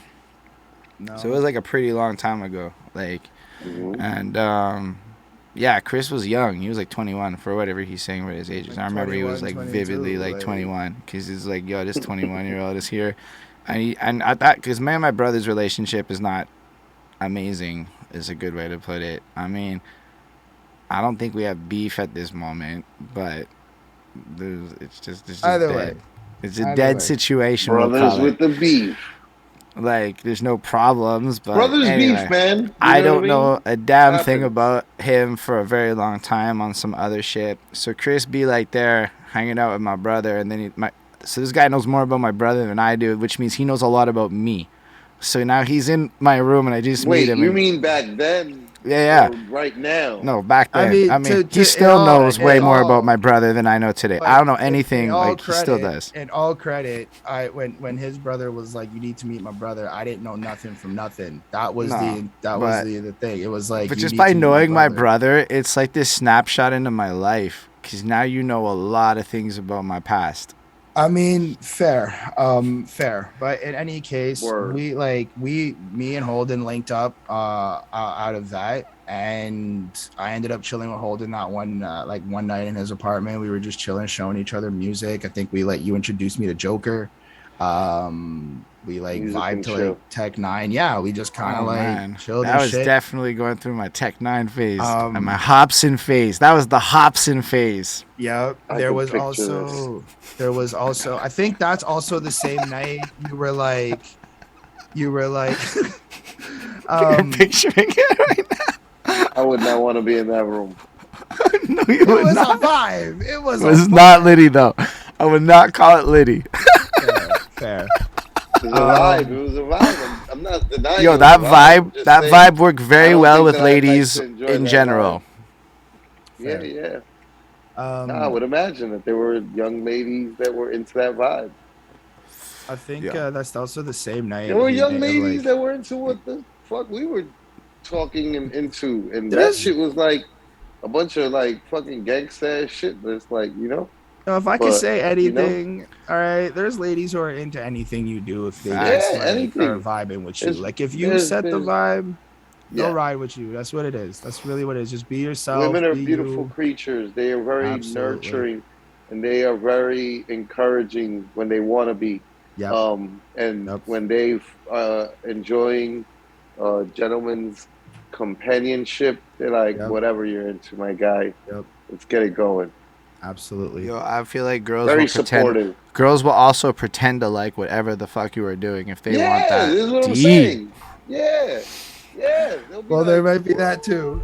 And then you'll find out like 6 years later, look, like hold on, I never liked that. Tell me what you do at work. Describe your job at work a little bit. Describe it. I manage a team and we're responsible for the. You do really? Yeah, See, absolutely. Like, that's what like you know. Let's be honest. I don't know if as soon as you started talking, I'm like, what? I don't care about that shit. No, you don't. You know? And I'm not even answering it cool, right? Like it's just terrible. Will be like, a woman will be like, what? Girls will listen to all the shit. All the shit. Yeah. Ladies are very encouraging, man. Very nurturing. They're awesome. They're incredible. Yeah, they will. They make the earth go round. Yes, they do. Yeah, they do. I think that same night, Holden was like asking me to be on a track to see, I guess, what I could do or whatnot. Because I think I brought Woe. Because when I brought Woe to you, I think you were in the new place. Yeah, I don't know. Maybe I know. I was at Elmhurst. I remember that. Okay, fair. So then I was like, all right, I'm gonna be on this song. Time to start. I moved here with Bonnie. We finally caught up to you. That was pre-Bonnie. So now I get to have the benefit of like Holden being able to rein you in and be like, no. I remember the exact date. You can't. Fair. My memory. Third grade. You're 8 years old in third grade. Yeah, exactly. That's a universal thing. It's a universal thing. It's exactly the way that grades work in my world. In my world. Yeah, no, I mean at this point, I'm like kind of working with Holden. We're starting off like doing our thing, trying to figure things out. I'm still like working, living my life, dealing with my relationships. I end up, me and the relationship at the time don't work. Actually, simultaneously, while all this is kind of going on, I worked very quickly at a tattoo parlor shop. Very quickly. Say a word. I met Jay, my homie Jay, and he ended up getting a radio show booked at Makeway Studios during this time as well. Okay, so you were doing that when I met you. This is why I brought it up. So that all happened around the exact same time. Like this, and shut up, Chris. He made the effort to bring me onto his shit. Yeah, I mean, I thought it was like a smart move. Wait, I was like, on the radio. Yeah, Chris was doing. Yeah, you tell them. Why am I? So at the same time as like his goddamn story, man. Let me tell his story. Around the same time, around like 21, 22, when I was just dealing with everything, I worked at Makeway Studios very quickly, but I worked for the THC network. It was a weed radio station that was ran by my homie Jay, who I met prior at a tattoo parlor that I worked there like literally very quickly, because then I got a call back from the call center and I went over there and started doing that. Call centered that life. You're like, fuck this tattoo parlor shit. I don't want no fucking people crying. I'm going to benefits. I mean, sort of, basically. Benefits, bitch. Facts, like benefits, more money. So around this time, I'm just kind of like, you know what you're just doing? I'm just living life, really. Like it was Chris Croman. He's definitely Chris Croman. Holden hits me up one day, and he was like, "Yo, we're gonna do this song now. Come to my office." So then I ended up going to his office. No, we definitely did the song with Matt before we did the Office song. I don't remember the song with Matt. I remember having the carpet over my head. You don't remember doing What Will They Learn, which was And then we did the other with the fucking Damon came through and shit. Or did that come later? Okay, maybe No, my timeline. I honestly think the first time we did this was at your job. I'm pretty sure and the then I carpet remember shit came going after. over to Matt's in his like little apartment thing. Okay, it's possible. It's possible that on this Chris is correct on the timeline and shit. But we definitely recorded at my office place with a carpet over our heads. Which was cool. That was an experience. Because that's where the mic was. From there, that inspired me to start, like, I wanted to build, like, a little studio. No, actually, that's not even there yet. We did that song.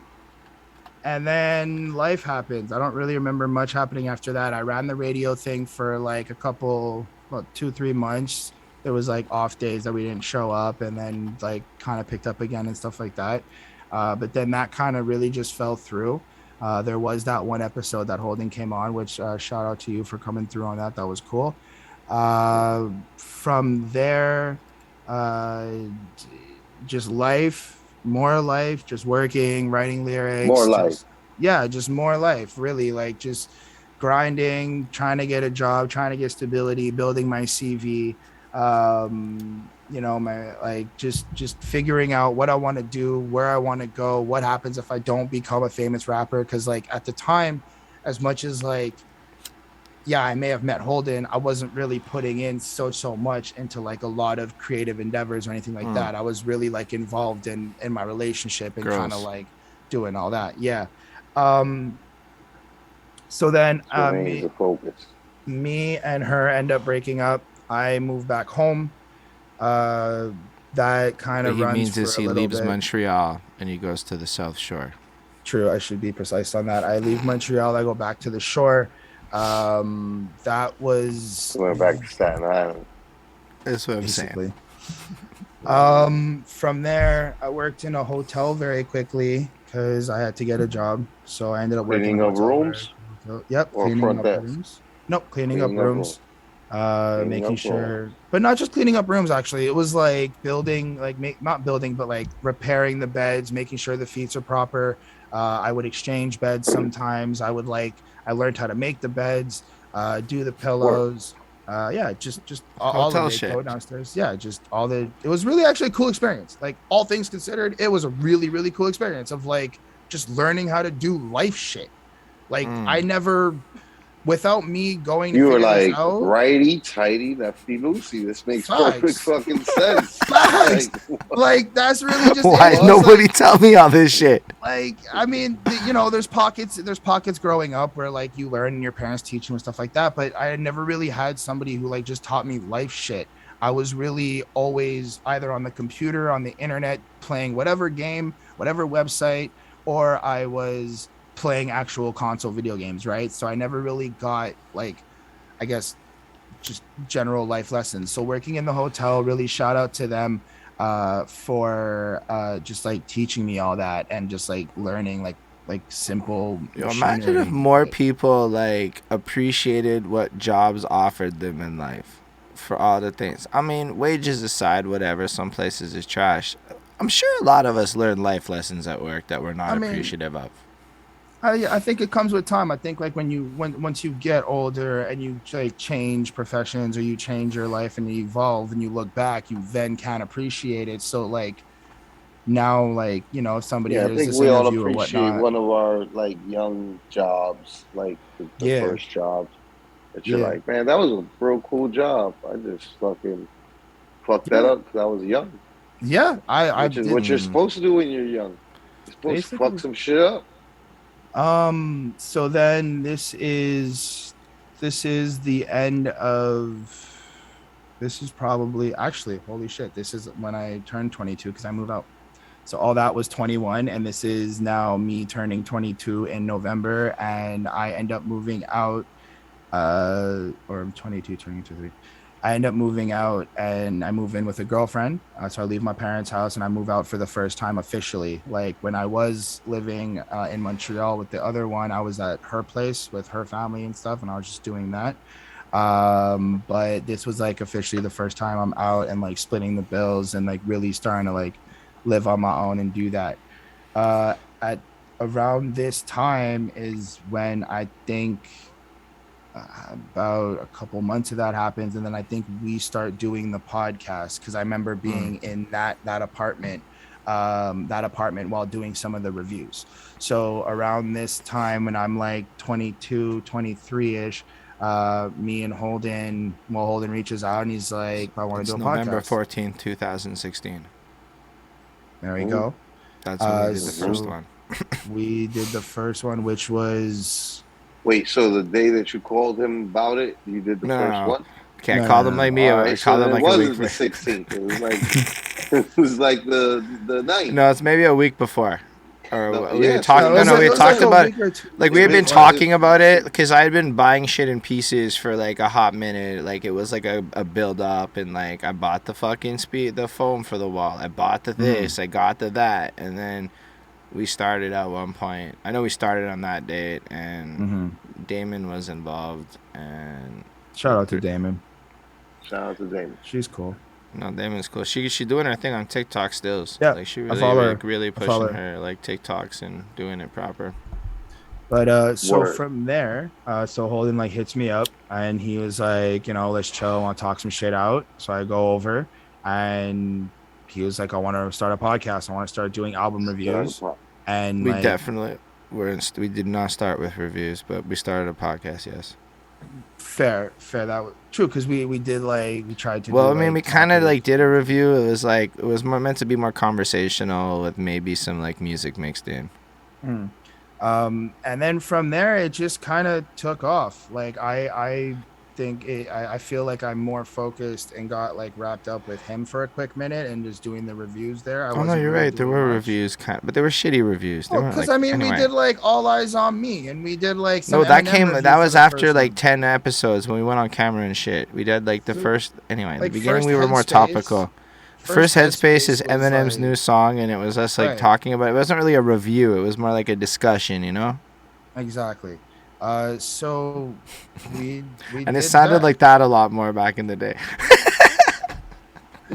But during that time for me, nothing was really going on. I was just still like writing lyrics. I was partying a lot. I was chilling. I was going through a relationship as well. Just kind of dealing with like finally moving out and like figuring out life and how to do that. Once we started doing more like once we started doing more of like just centered around the album reviews is when I feel like I started taking more things seriously in terms of like 11th week. Thank you. That's where I started taking things more seriously. We started being more consistent. Every weekend we were doing new albums, and then eventually we started doing old albums, and then it was back to back Saturday to Sunday, old to new, new to old, which was actually a really cool experience in my opinion, because we got to listen to like whatever came out on the Friday before and get a taste of like what new modern is, and then go like, I'm not saying we did that, but I would like compare it to whatever old music I was listening to that week to review as well, and it kind of gave me that like that contrast of new music and older music from whatever era. It would sometimes be very stark contrast, like Migos to like, I don't know, some random obscure 90s hip-hop shit, like a Leone or something. And that run is where I found a lot more of the music as well for the older music. That's where like we reviewed like the Tupac All Eyes on Me album. That's the first time I would have ever like ran through that full project. Biggie's both projects, Ready to Die and Life After Death. The Bone Thugs project. That's where I really like started falling more in love with hip hop as well, because I got to understand it more. I got to understand where like it came from and how it like impacted cultures and how it changed things and how like the legends before me essentially. And then within that, I started making some music again, because then I ended up releasing, I must have been 23 now. Just so y'all know, we're talking 2017. We're in 2017. I can tell you what year it is at this point. Right. My bad. I'm so like just trying to make sure I remember like the things, because I'm like my brain is just not functional at this moment. I do apologize. That's good. Keep going, Chris. Keep going. This is 2017. I'm now thinking of like trying to push music because I think around this time is where I started doing the Broken Carousel Whoa music video as well. Like I remember being in that apartment and like building that music video for the lyrical video. So that would have been like my first lyrical video that I actually ever Chris made made one in with my kinetic life. typography. Yeah, it like pops up when I speak and it's like at the speed of it, and I like try to be cool and like put words backwards when they like there's a line where I'm like back to back issues or whatever, and it like kind of looks cool, so it's dope there. That would have been like my first actual video editing project I've ever put out officially. And then with doing the reviews, I was also doing the thumbnails. I started doing some of the thumbnails and making the thumbnails for the review podcast that would be starting my graphic designing journey, I guess, essentially. To Everyone agreed I was very bad at it. So that all kind of simultaneously started, and then that just I released. No, but like Chris, to give himself credit, he has this little feather logo. Like Chris drew that shit, and then we gave the drawing to a designer to like. But Chris designed his own logo and shit. Like he's really visually artistic. Shouts to Chris Cat for just. You know what I mean? Oh, this is Nina. This is Nina. Fuck, I'm walking across. Shouts to Nina. Oh, baby. What up, Nina? The feather is actually a thing I want to get tatted on me to this day. I was like 16 when I decided it. It was to kind of like find myself in a sense of like I've always liked tattoos. I've always wanted to be tatted. I just really always waited till I had like money aside to actually just do it and not have to like wait and put it into parts. And the feather just kind of made me feel like I had a saying when I was younger. It was live for the high and drop your sins. And to me, it was kind of just like explaining like living for the moment. Like I didn't want to put like carpe diem. I didn't want to put anything super like, I guess I don't want to say cliche, but I guess it's mostly that. Just wanted to be Chris Chromey. I wanted to make it Chris Chrome language. So that's what I wrote. And it just kind of helped me just feel like sometimes you just got to live in the moment. You got to do what you feel is right in that moment. So that feather is what sparked my Chris Chrome logo. Shout out to, I forget who made it, but thank you Mihai for hooking that up. It's really blessed. I really loved how he did that too. And the bubble mesh is super dope. Like I fell in love with the bubble mesh the moment I saw it. I thought that was really cool. I dropped a couple other songs. Where's My Forgiveness was a track I put out on YouTube. And Kick Down on My Luck was another track I put out on YouTube. Just at the time, it felt like it was just music I had to put out. Like I kind of got this like burst of energy to be like, yeah, I'm a rapper and I'm like really doing it. And then I put out that music to kind of like have content. I felt like I was missing content. And then I kind of dived into the reviews. Yeah, that shit ate up a lot of life. Like that was really my life. It was like a lot of reviews. I moved from that apartment. I was in there for about like a year or two. I moved to the place I'm in now, which is like up the street. And it just kind of was like just reviews and reviews and reviews. We did a little run of like music videos, so that was cool. We did like the music video run with the cell phones and the card. We had like the card with the lyrics on it, so that was a vibe. I was like shooting those videos, which I thought was also cool. I liked. Basically, I thought it would be easier to hold up cards with lyrics than to actually learn how to edit. I was wrong. It was easier to learn how to edit than to do this time-consuming ass filming shit we did. This was hours of our life that was excessively pointless for some weirdo art shit that was unnecessary. I digress. Chris filmed all that shit. We would go to different places around the city, be in public, and just film this shit. I forgot that. Like, I think we did 5 of them, maybe. About 5, yeah. Yeah. Chris has done a lot of filming of my shit. I'm here to help. I'm here to support. I love what we do. Bonnie would like you to know she also filmed shit. But it was really just a lot of reviews from what I remember. Like at one point I just didn't put out any music, and it was whatever music I did put out was on Holden's projects. That Alabama Connect project we did that you did, and I was on I think The Alabama Quebec Connect. And that song's called Dreams of a Team. That is the weirdest experience. That is a song that started off with the dogs barking in the beat and is the strangest beat ever. I don't even think it's in 4x4. I think it's in some other timing. That was a challenge, but I do appreciate being able to be on that track because it gave me the ability to be diverse with my flow and like be able to do other things. After that, I mean, this is 2019, 2020 though. We've jumped from 2017 to 2020. Because nothing really happens. Nothing really happened. Just to give you context, we made like 500 videos. That's what happened. Nah, I mean, I already know because that's what I saw when I went to look. You know, at the page. It was like, Chris was in a lot of those videos. Consistent. For anybody that ever want to say anything, Chris is in like 60% of these videos. Yeah. I scrolled and scrolled and scrolled and scrolled. I was like, wow, there's a lot of fucking content here. We mashed it out. Like it was for me, Holden was like, and I'm probably quoting this wrong, but he was like, we're doing this. And I was like, all right, we're doing this. And then I just put it in my all and got on board.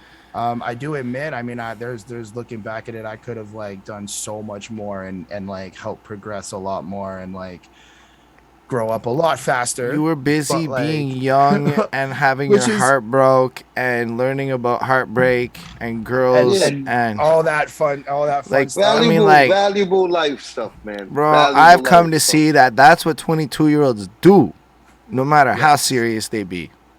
Fair enough. Like even the celebrities, bro, that's all they're doing. True. Well, I mean, they're also rich, right? Like doing all that. Well, no, shit, I mean, like you know, like if you're like 21 and like an actor, then like you're like also acting, right? But still, relative to old people, you're still gossip worthy. Fair enough. So that was pretty much all 2017, 18, 19. And probably up until COVID. Well, that's just it. I know you did one rap show before that. I know you performed one time. There's that virtual rap show you pulled off. Shit. I forgot about that. That wasn't even what I was thinking of. The virtual rap show, that would technically be, I don't know if that was before or after my first show at Blue Dog, backstage. I don't know when your first show was. That was 2019. No, I don't remember when I put that out. 20-something. I remember. 2017. Yes, that was September 2017. Oh shit! So my first show was at Backstage. I performed "Whoa, Broken Carousel" and "Nightmare" featuring Damon Kala. So that was a vibe. That was the first time I've ever performed those tracks. That was Chris's profile picture for like 3.5 years. Facts. It was bad, man. I look back at it now and I'm like, oh my God, I'm so glad I leveled up in my performance and I'm moving now and I'm like waving my arms and jumping. Really and doing shit. It. Sometimes he'll even get sturdy. Yeah. I like try to do the whole leg thing. But Backstage was a vibe. I think it really kind of set the tone for like what performing really is to me. And like really, because there's a difference between being a young kid and performing on stage a Simple Plan song that you're having fun to, and then like really being super honest and genuine with what you're saying in your lyrics and being very vulnerable in front of people, in my opinion. Like there's just a different vibe. Like you're really looking at me, and like a lot of my music is really like you're looking at me. Like this is the raw, naked version of Chris Johnson, however you want to look at it. Like it's just who I am and how I get through life. So that really showed me that like, oh shit, like this is for reals. I got some good reactions after I performed both. So I was like really cool. That got me hyped too. I really enjoyed that. What really got me from that experience was the people after. They're like, yo, I was a dope set. Like, yo, give me props for that. And like, it's those interactions that for me, I'm like, oh shit, okay. Like this could really work. This could really be something I could really push. And then yeah, after that, I don't remember if we did the virtual show, was it before or after, but that ended up happening where we streamed a live show in a local studio here in NDG. Shout out Benji. So that's Schreier, Benji Yeah, Schreier. Benji Schreier. And at the time, it was Flip the Studio or something. Flip the Industry Studio. Flip the Industries or studio. So that was wild. Like that was actually really cool. The first time, like really be streaming there, and I like.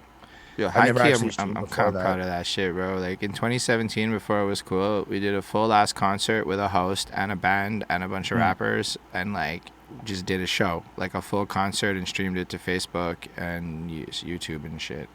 Yep. Yep. Nice. So that was wild. And then Early on the streaming. yeah.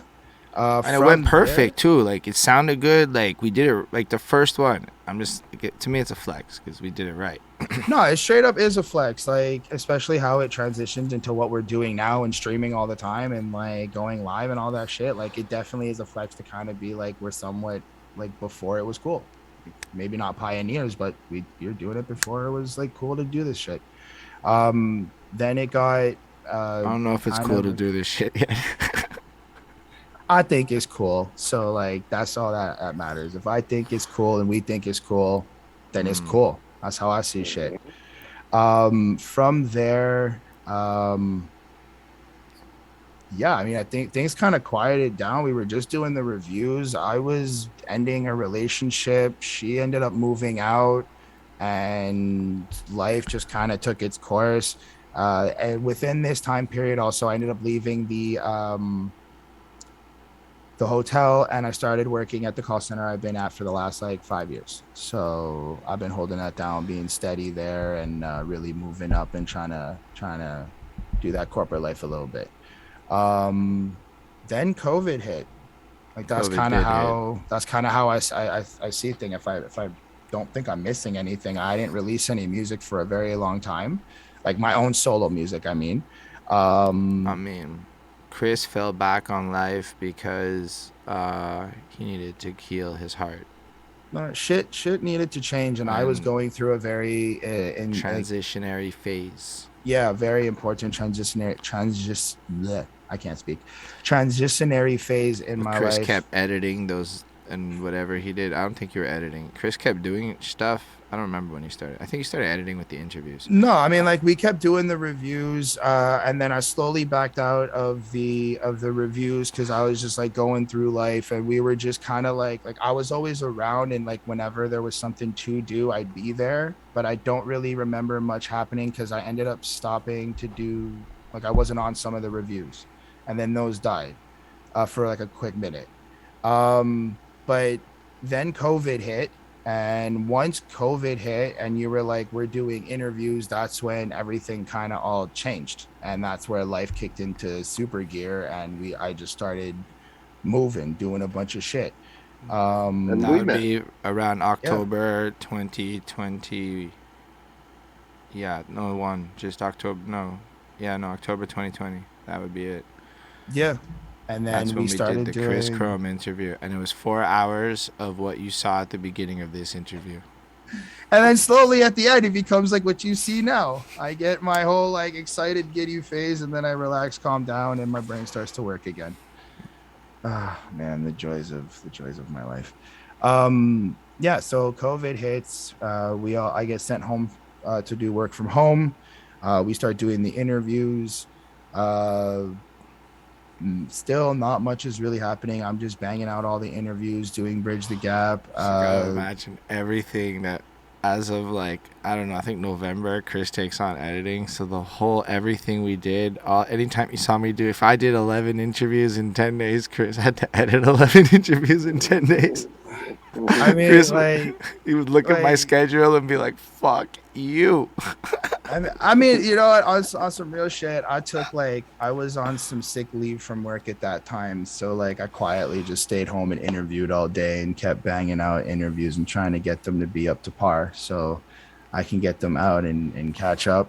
And then around the time we did the Meticulous interview, and then you started the mixtape run is when I really got back into music.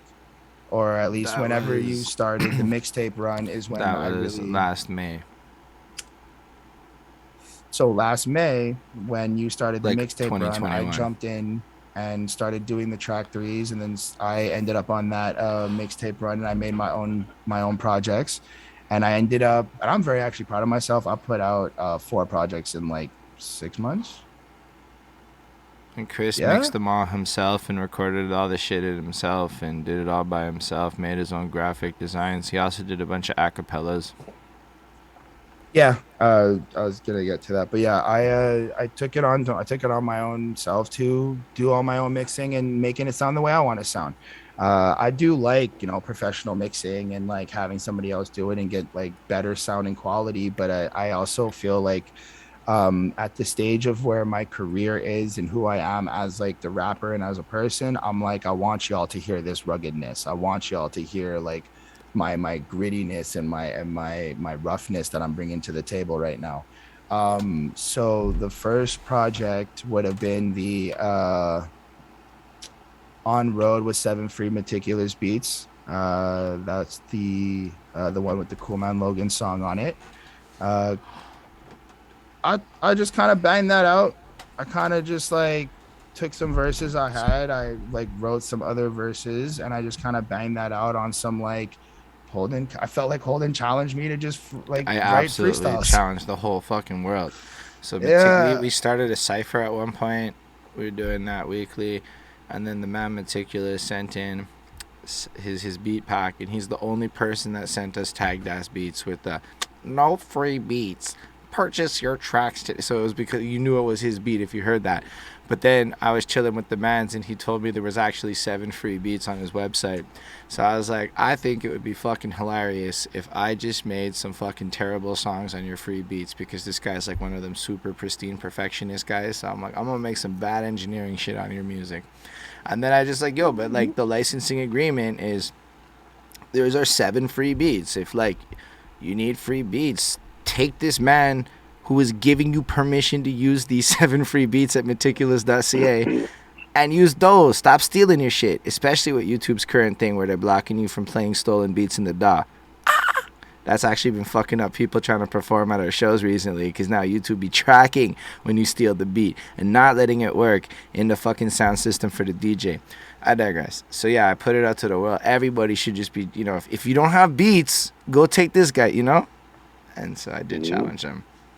So that was that. I mean, a lot of my music stuff was literally inspired by Holden, to be fair. Like the Throwaway series that I have, like Holden started an a cappella series. So I was like, let's try this out, see what's what. So I made 4 songs called Throwaways 1 to Throwaways 4.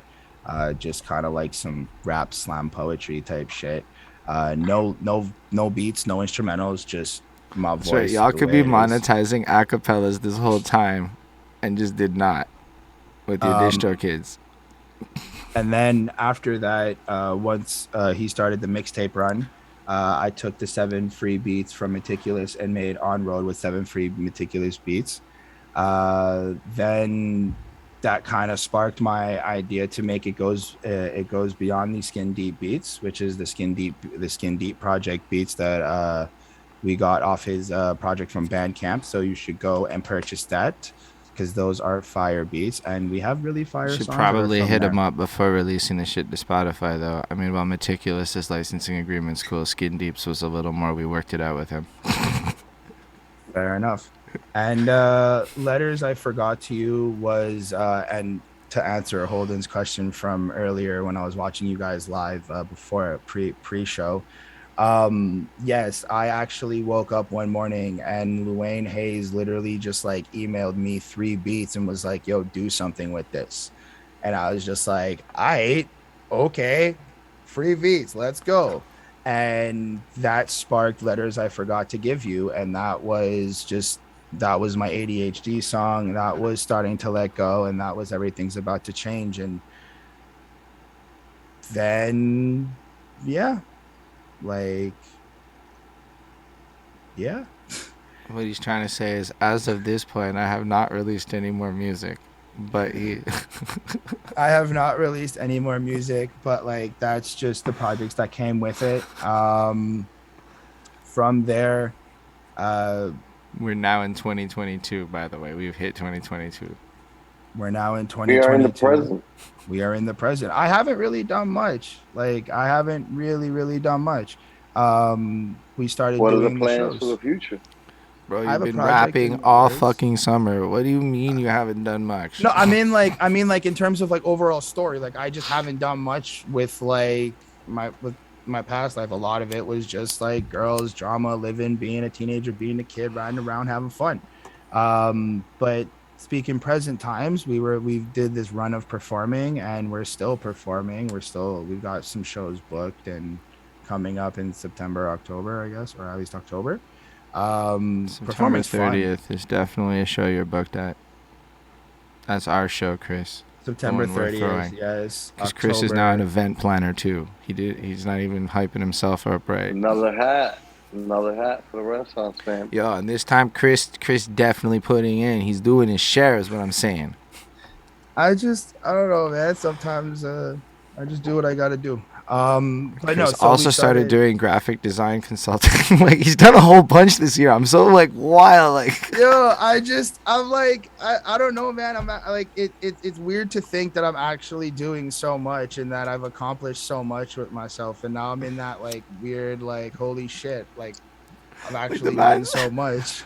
The level of time spent to certain periods of life, and right now it's like, that's it, folks. And I'm like, bro, I have personally witnessed a lot of things you've done this summer that are interesting. He wanted to go year by year on the relationships, but as soon as he gets to like exciting, entertainment career, it's like, I'm good.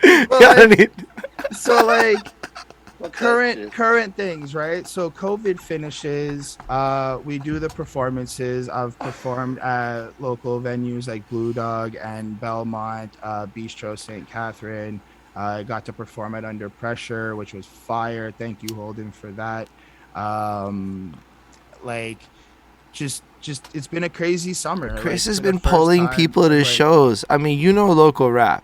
To get 8 to 9 people to buy tickets to a show is like that's a flex. Like, so the thing with me is like, I'm not really that braggadocious. Like, I kind of just move the way I move and do what I do. Like, yeah, I pull people to shows. I've got like a little clique of like people that kind of chill with me on a daily, and we just kind of do what we do. Yeah, like who don't like women. I like to talk to women and try to catch a vibe and see what's what. I'm not really like a braggadocious person. I just kind of just. You started a whole graphic design thing where you now have clients and you're making business cards and all this other kinds of shit. Yeah, so I now make business cards, and it was just off of some randomness. Somebody needed me to do it, and I said I just needed a business card and asked me to do it. So I was like, sure, I'll do it, and then I just made it. Like, I made a good one. Yeah, I mean, I also can get a QR code made. Business, huh? Trying to push that. I mean, I'm trying to also start a Fiverr company, trying to like push out the graphic designing and some like video editing from over there as well. But like a lot of these things are still like blueprints. Like, to speak on like virtual reality, like I like touched in that as well, but these are still like just blueprints. So sometimes, bro, you probably know more about the space of virtual reality shows than most humans. I'm telling you, because that few humans care that you are currently possibly a low-end expert on the subject, my guy. VR is wild. It's a different experience. So hilarious. It's so hilarious. I can tell what you care about. Chrome is like, listen, these bitches and this drama, I'll spend an hour and a half on that shit. This other shit, fuck this shit, man. Give me some more bitches and drama. I don't like on tears. I got actual tears. Like on some truthful shit, like I don't know. I don't feel personally like I'm doing enough. Something I wanted to like kind of touch on with like looking at all the interviews and all the battle raps and just like hearing the conversations and shit is like, yo, I don't do enough. Like, I don't feel like I'm really at a tier that I should be, and I may be like putting Bro, that weight on what are you myself. fucking saying, man? I I be mean, watching you walk into places. I don't want to go too far with your personal life, bro, but mad no, people are probably I, kind of jelly of the attention you be getting when you walk into these places with your little fashion, like but like, fashionista, I think fucking that's making sure you proper with your little sturdy in the middle of the floor, sitting there with your obsession with the whole UK drill scene and all this other shit. Like, yo, there's but so many UK drill fast. is fire. Like UK There's drill's so fire. much in the I little artist that is Chris Chrome that you're promoting in an interview when you do an interview. That guy. like I understand. I don't know, man. So like we did the shows and the shows were cool and I kind of just do my shit. Like Do I you don't like really have performing, like Chris? I enjoy it. I think that my performances are getting so much better. The fact that like sometimes I don't see the crowd. I don't see the people. I go into my own world. It's like the world of Chromtopia just comes alive and I'm just telling this story from song to song to song to song. And like the way I kind of build my lineups at times, I really try to like bring you into my atmosphere. Something I like to do is like I try to treat my performance as like real theater, like a real theater show, and like try to give you that beginning, middle, and end of like everything I'm doing and how it all connects, whether the songs may be on the same project or they're just from different projects. I feel like I'm able to make a really good lineup that tells a story, and every time I tell that story it's always unique. One of my really proud lineups that I made was actually the one at our last event. I started off with Holotape 2, You're Not Even Real Though, which is a song about anxiety. It's my like love relationship with anxiety, and that's why like when you listen to it, it kind of feels like it's like talking about a woman and like a relationship with a woman, but it's actually like about anxiety and kind of dealing with like the anxiety of a relationship. And then I follow up with I've Got ADHD, because I go into explaining like why, how the anxiety comes from and like how I deal with it. And even the ADHD song is like a love song where I'm like explaining how like this is how I view a relationship, and this is like what happens like when I'm with a woman, and like how I'm like being intimate with her, and like how things are kind of weird and I'm like nervous and shit like that. So I felt like that song really kind of expresses a lot of how my life is and how my ADHD is when it comes to that. um then I did oh shit, I can't even It's fine. remember. Anyway, Chris curates an experience for you each time he goes on stage and tries to flip it up, and he will shake his booty for you whilst he is on stage. I will definitely shake my booty, shake my hips. I'll definitely get sturdy at all of your shows. I don't know, man. Like I like to vibe to the music. I like the energy that people bring at the shows and the concerts in our local scene. I like everything. Like, I think I do a great job. I think I hold up my own. I think I'm really good at like, depending on like where you put me in the lineup, I'm either like fitting really nicely because it transitions smoothly, or like I have to be like, all right, guys, so I know y'all have been having a great time with the music you've been getting. This is about to get weird. And everyone just kind of like, I see people's faces in the crowd and they're just like, what? And then I'm like, my name's Chris Crow. I'm an emotional rapper with ADHD. I give them the little shtick, and then I go into the first track, and it like the whole vibe Sometimes you changes. rap fast. Yeah, sometimes I rap fast, He and I prove does. that on ADHD and And whoa. But like, basically, girls turn up. I'm gonna tell you something, boys out there. A lot of y'all rap real good. Girls ain't turning up to your music, and I say this being in the crowd, the way they turn up to Chris Chrome's music. Some of y'all they do, but Chris has his magical charm to make girls start getting excited. yo, that was so like that never happened, right? So the first time I performed ADHD, I'm just my heart's racing at a million miles an hour as as I'm doing the open verse, and I'm like about to tell this entire room of people that I've got ADHD. Like it's just like the most, to me, the most vulnerable thing, right? Like it's who I am.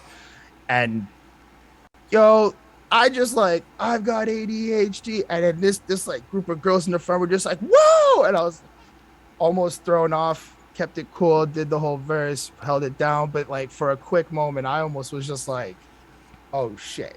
Like, oh shit. And I don't know. It's just, it kind of, I'm glad that the same energy and the same vibe keeps carrying out every time I perform, and every time that people see it, they're just enjoying it and they relate to it. The event that we had recently was the first time anybody from my family ever got to see something I did. I mean, they see like the videos and like they hear the music, but to actually see it in real life and Shout out just, Chris's cousin who turned the fuck up. yo, shout out them. I love them.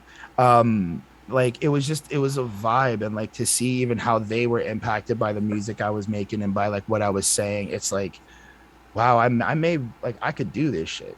Like I got that whole moment of like I could actually do this shit. I could just be Chris Chrome and make my music and follow my heart and follow my art, and you know, just Yeah. it'll definitely take me somewhere. Performing's fun. I'm trying to look for different venues. I'm trying to, up my game. I'm trying to. Okay, the local scene is the local scene, right? So we're talking about late shows and dive bar vibes, and we've gone all the way to the far part of the city to perform for 7 people, and it's like an hour to get there each direction. Like, those experiences though remind me that this is what everybody's gone through. Like all of the rappers I love and everybody that I look up to has all gone through this, and it's just, this is what hip hop is. And part of, like, at least to me, that's what hip hop is like really the grassroots, the community, and performing in front of your locals and stuff. Sure, like I a lot of us may want to be up there and really soar to the sky, but it's like I really just love entertaining. I love people relating to what I do, and I just enjoy that feeling of like being able to dance in front of you, and you can just catch a vibe and you can feel something.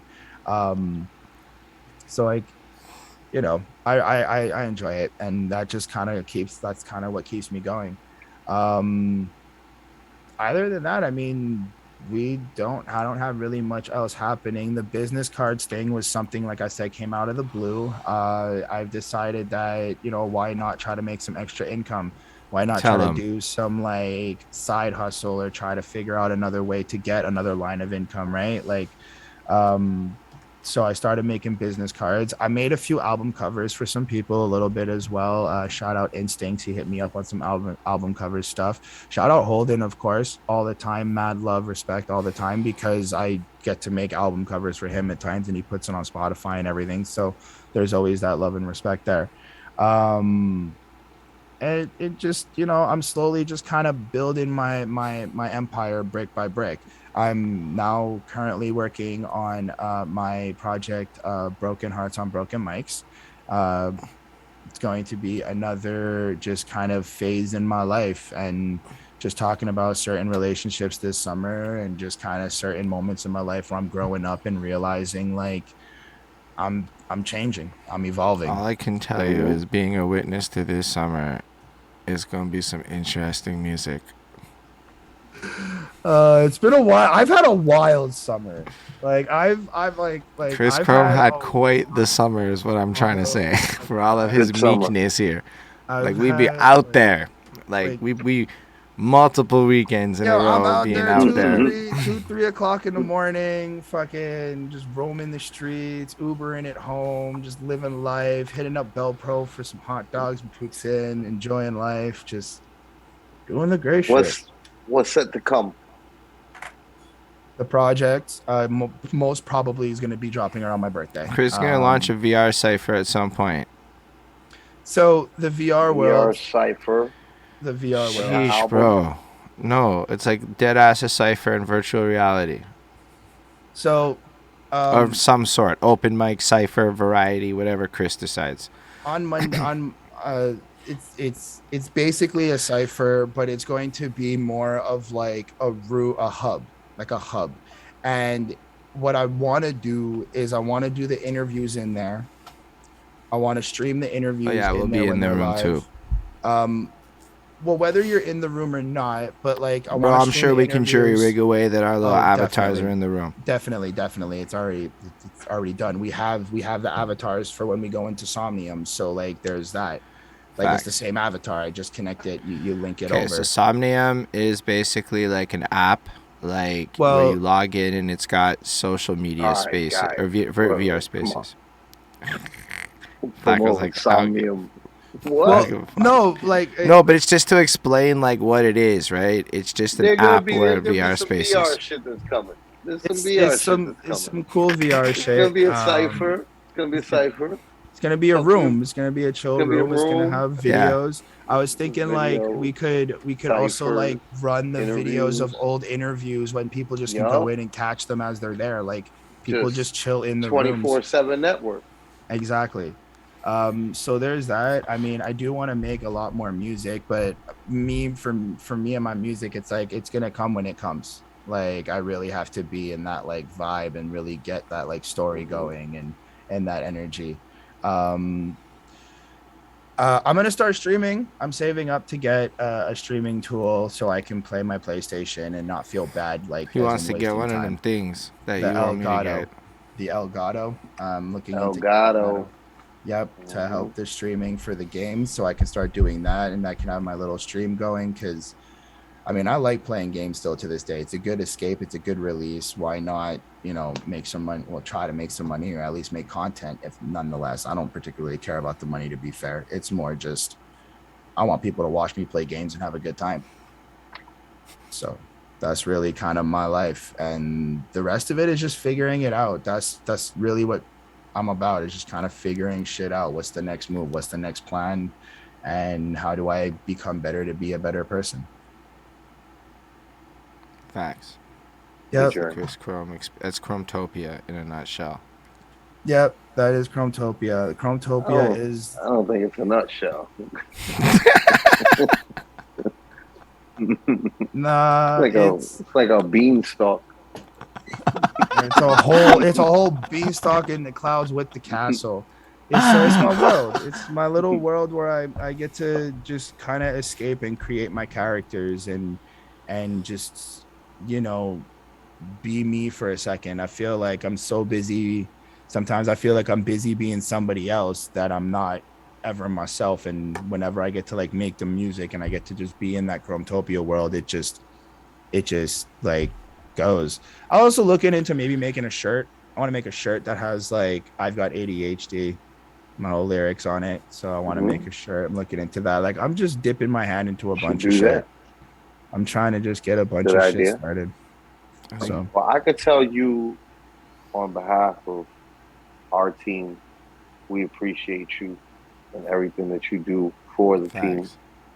Right? You guys are pivotal. With like it looks like it's just being ho up here, but without you and Danny, there is nothing going on. And never do timestamps like Chris. Yeah, definitely. So over here, you're appreciated. You know what I mean? That. I do. Beanstalk and all. All the beanstalk. I know. This is forest. Holden's the one that tried to put it in a nutshell. Like what? A nutshell's like this big. I was trying to be ironic. I was trying to have a little bit of irony in the moment. No, this is the Chris Chrome experience. You get the wave. I just on some like real shit. I don't really like. I don't really talk about my past a lot. I'm very just like kind of living in the moment. So if the first part of this interview kind of feels weird, sorry guys. All I'm saying is there are 2 more of them on the internet. If you do want more of that, there are 2 more. There's 2 more of them.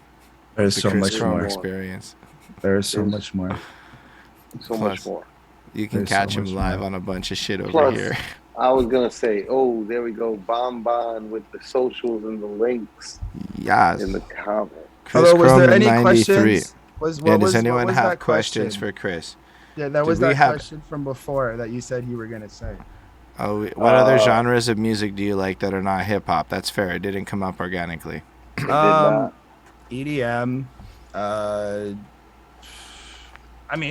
EDM, rock, metal, like anything really. I'm really not picky when it comes to music. Like if it slaps, it slaps. I ended up listening to this Korean band, and it was like Korean metal. What's your favorite? Something like that. They slapped. They They were just crazy. They sound good. Yeah, I really love guitar. I really love drums. Like, I really like when rappers do the infused stuff with like rock tunes and shit. I think it's actually really, really dope. And I'm not really picky with like music. There's like, hey, if you found a really good country song, I'd listen to it. Like, I'm I'd sure vibe there to are good it. country songs. You know what I mean? Like, I enjoy art. I enjoy creativity. When you put something out there and you put your heart and soul into it, that's what I enjoy. Whether it I may be watched you bad. review a lot of albums, dude. I don't know. I mean, that's where I'm at now. However that is, that's what I'm at now. I He's just in a enjoy. different space now, ho. I Okay. appreciate Also, that. Lindell also asked, what rap artist, song, or album inspired you to become a rapper? I was thinking about that earlier. I was like, I don't even know. It just kind of really happened. I don't have like a specific album. DMX sounds like DMX Nah, is he Like said one. in the past that it was Lil Wayne. DMX is. Little Yeah, Wayne he said inspired Little me. Wayne, Yeah. Little but Wayne Not maybe also, not definitely on like this I mean, interview, but in a past interview thing, Chris, you said Lil Wayne was like, Little Wayne right. definitely did inspire me to rap, like, because I really did fuck with Wayne. I did have like Carter 3, Carter 4, and I think I caught the end of Carter 2, and whichever other ones came out. I really, really fucked with Wayne, but like Eminem was also there, and then I really like certain songs from like Jeezy, and then certain songs from Gucci, and then I had He like did Lil say Jon. Eminem probably the most in the interview. Yeah. So So like it lots of really was inspiration like, there. because if you want to say album, the legitimate first album I ever had would have been Encore. So like, just like on that, it would have just been Eminem Encore technically, if that's the no, but first that's album not, that it's inspired not me. first. But like, Well, which one made you want to rap? I I don't have an album that made me want to rap. I just started wanting to rap because of I consumed music. Like, again, I got a lot of my music from LimeWire, so I was picking random songs based off of like their names and the titles. So like whatever sounded really good, it was like Right. that was it. So like Okay. it wasn't really an album. It was more just like I just started wanting to rap. I just wanted to express myself and explain like how I felt. And Bonnie wants to know what your favorite musical is. What my favorite musical is? I like how you answered that, bro. Fuck. You're gonna have to see her. Yo, I have zero clue. Yo, shout out Man. 100 Mad HQ for being in here. I appreciate you. I mean, I've seen Rent. Rent's fire. Like Rent's We'll a go good over it. like musical, I guess. I mean, I also grew up on like High School Musical. If that's like what we're fucking talking about, that's also like something Like, I there's grew a up whole on. genre of movie called musicals that Bonnie is obsessed with, and she wants to know which one of these musical movies would be your favorite. I don't care for musicals, unfortunately, Bonnie. I don't really care for musicals. I mean, like, I don't really have like a favorite one. Like, at the time, the only musical that I really got invested in was like High School Musical, because they played that shit on repeat on the TV on like I Family guess I saw Channel. So Rent. I like, definitely saw Rent. I mean, I saw Rent perform live by like a bunch of people. So like, I saw it in theater, and then I never like actually saw the movie. So I'm Oh, like looking at the theater version. I'm good like, well, it's luck. fire. Yeah, I'm definitely not a musical guy. So No, I'm not really.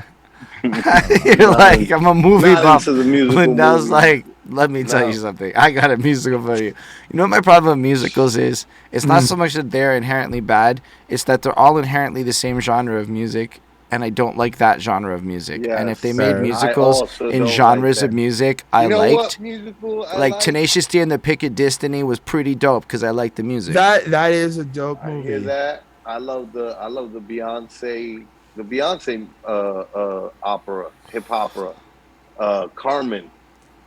That was crack. Let's do more of that shit. Less Hamilton. All right, yo. Oh, I gotta pee, actually, and my whole bladder is Hamilton gonna burst. That's okay. That Hamilton thing was dope. Actually, I saw that one too. All right. So thanks, I guess, everyone for coming through here. Appreciate all of y'all. 100 Mad. If you send me that in the whispers, if that's a link, I can post the link. But yeah, I appreciate y'all coming through. It was been fun. I'm not gonna watch West Side Story. That's fair. And then Cinderella. Cinderella. What the fuck, man? Yo, live long and prosper, yo. Live long and prosper. Chris Chrome 93. Follow him on all the shits. Appreciate every end of the week for hosting us and having us here at eodub.com. Thanks, Chris. Live long and prosper, everybody.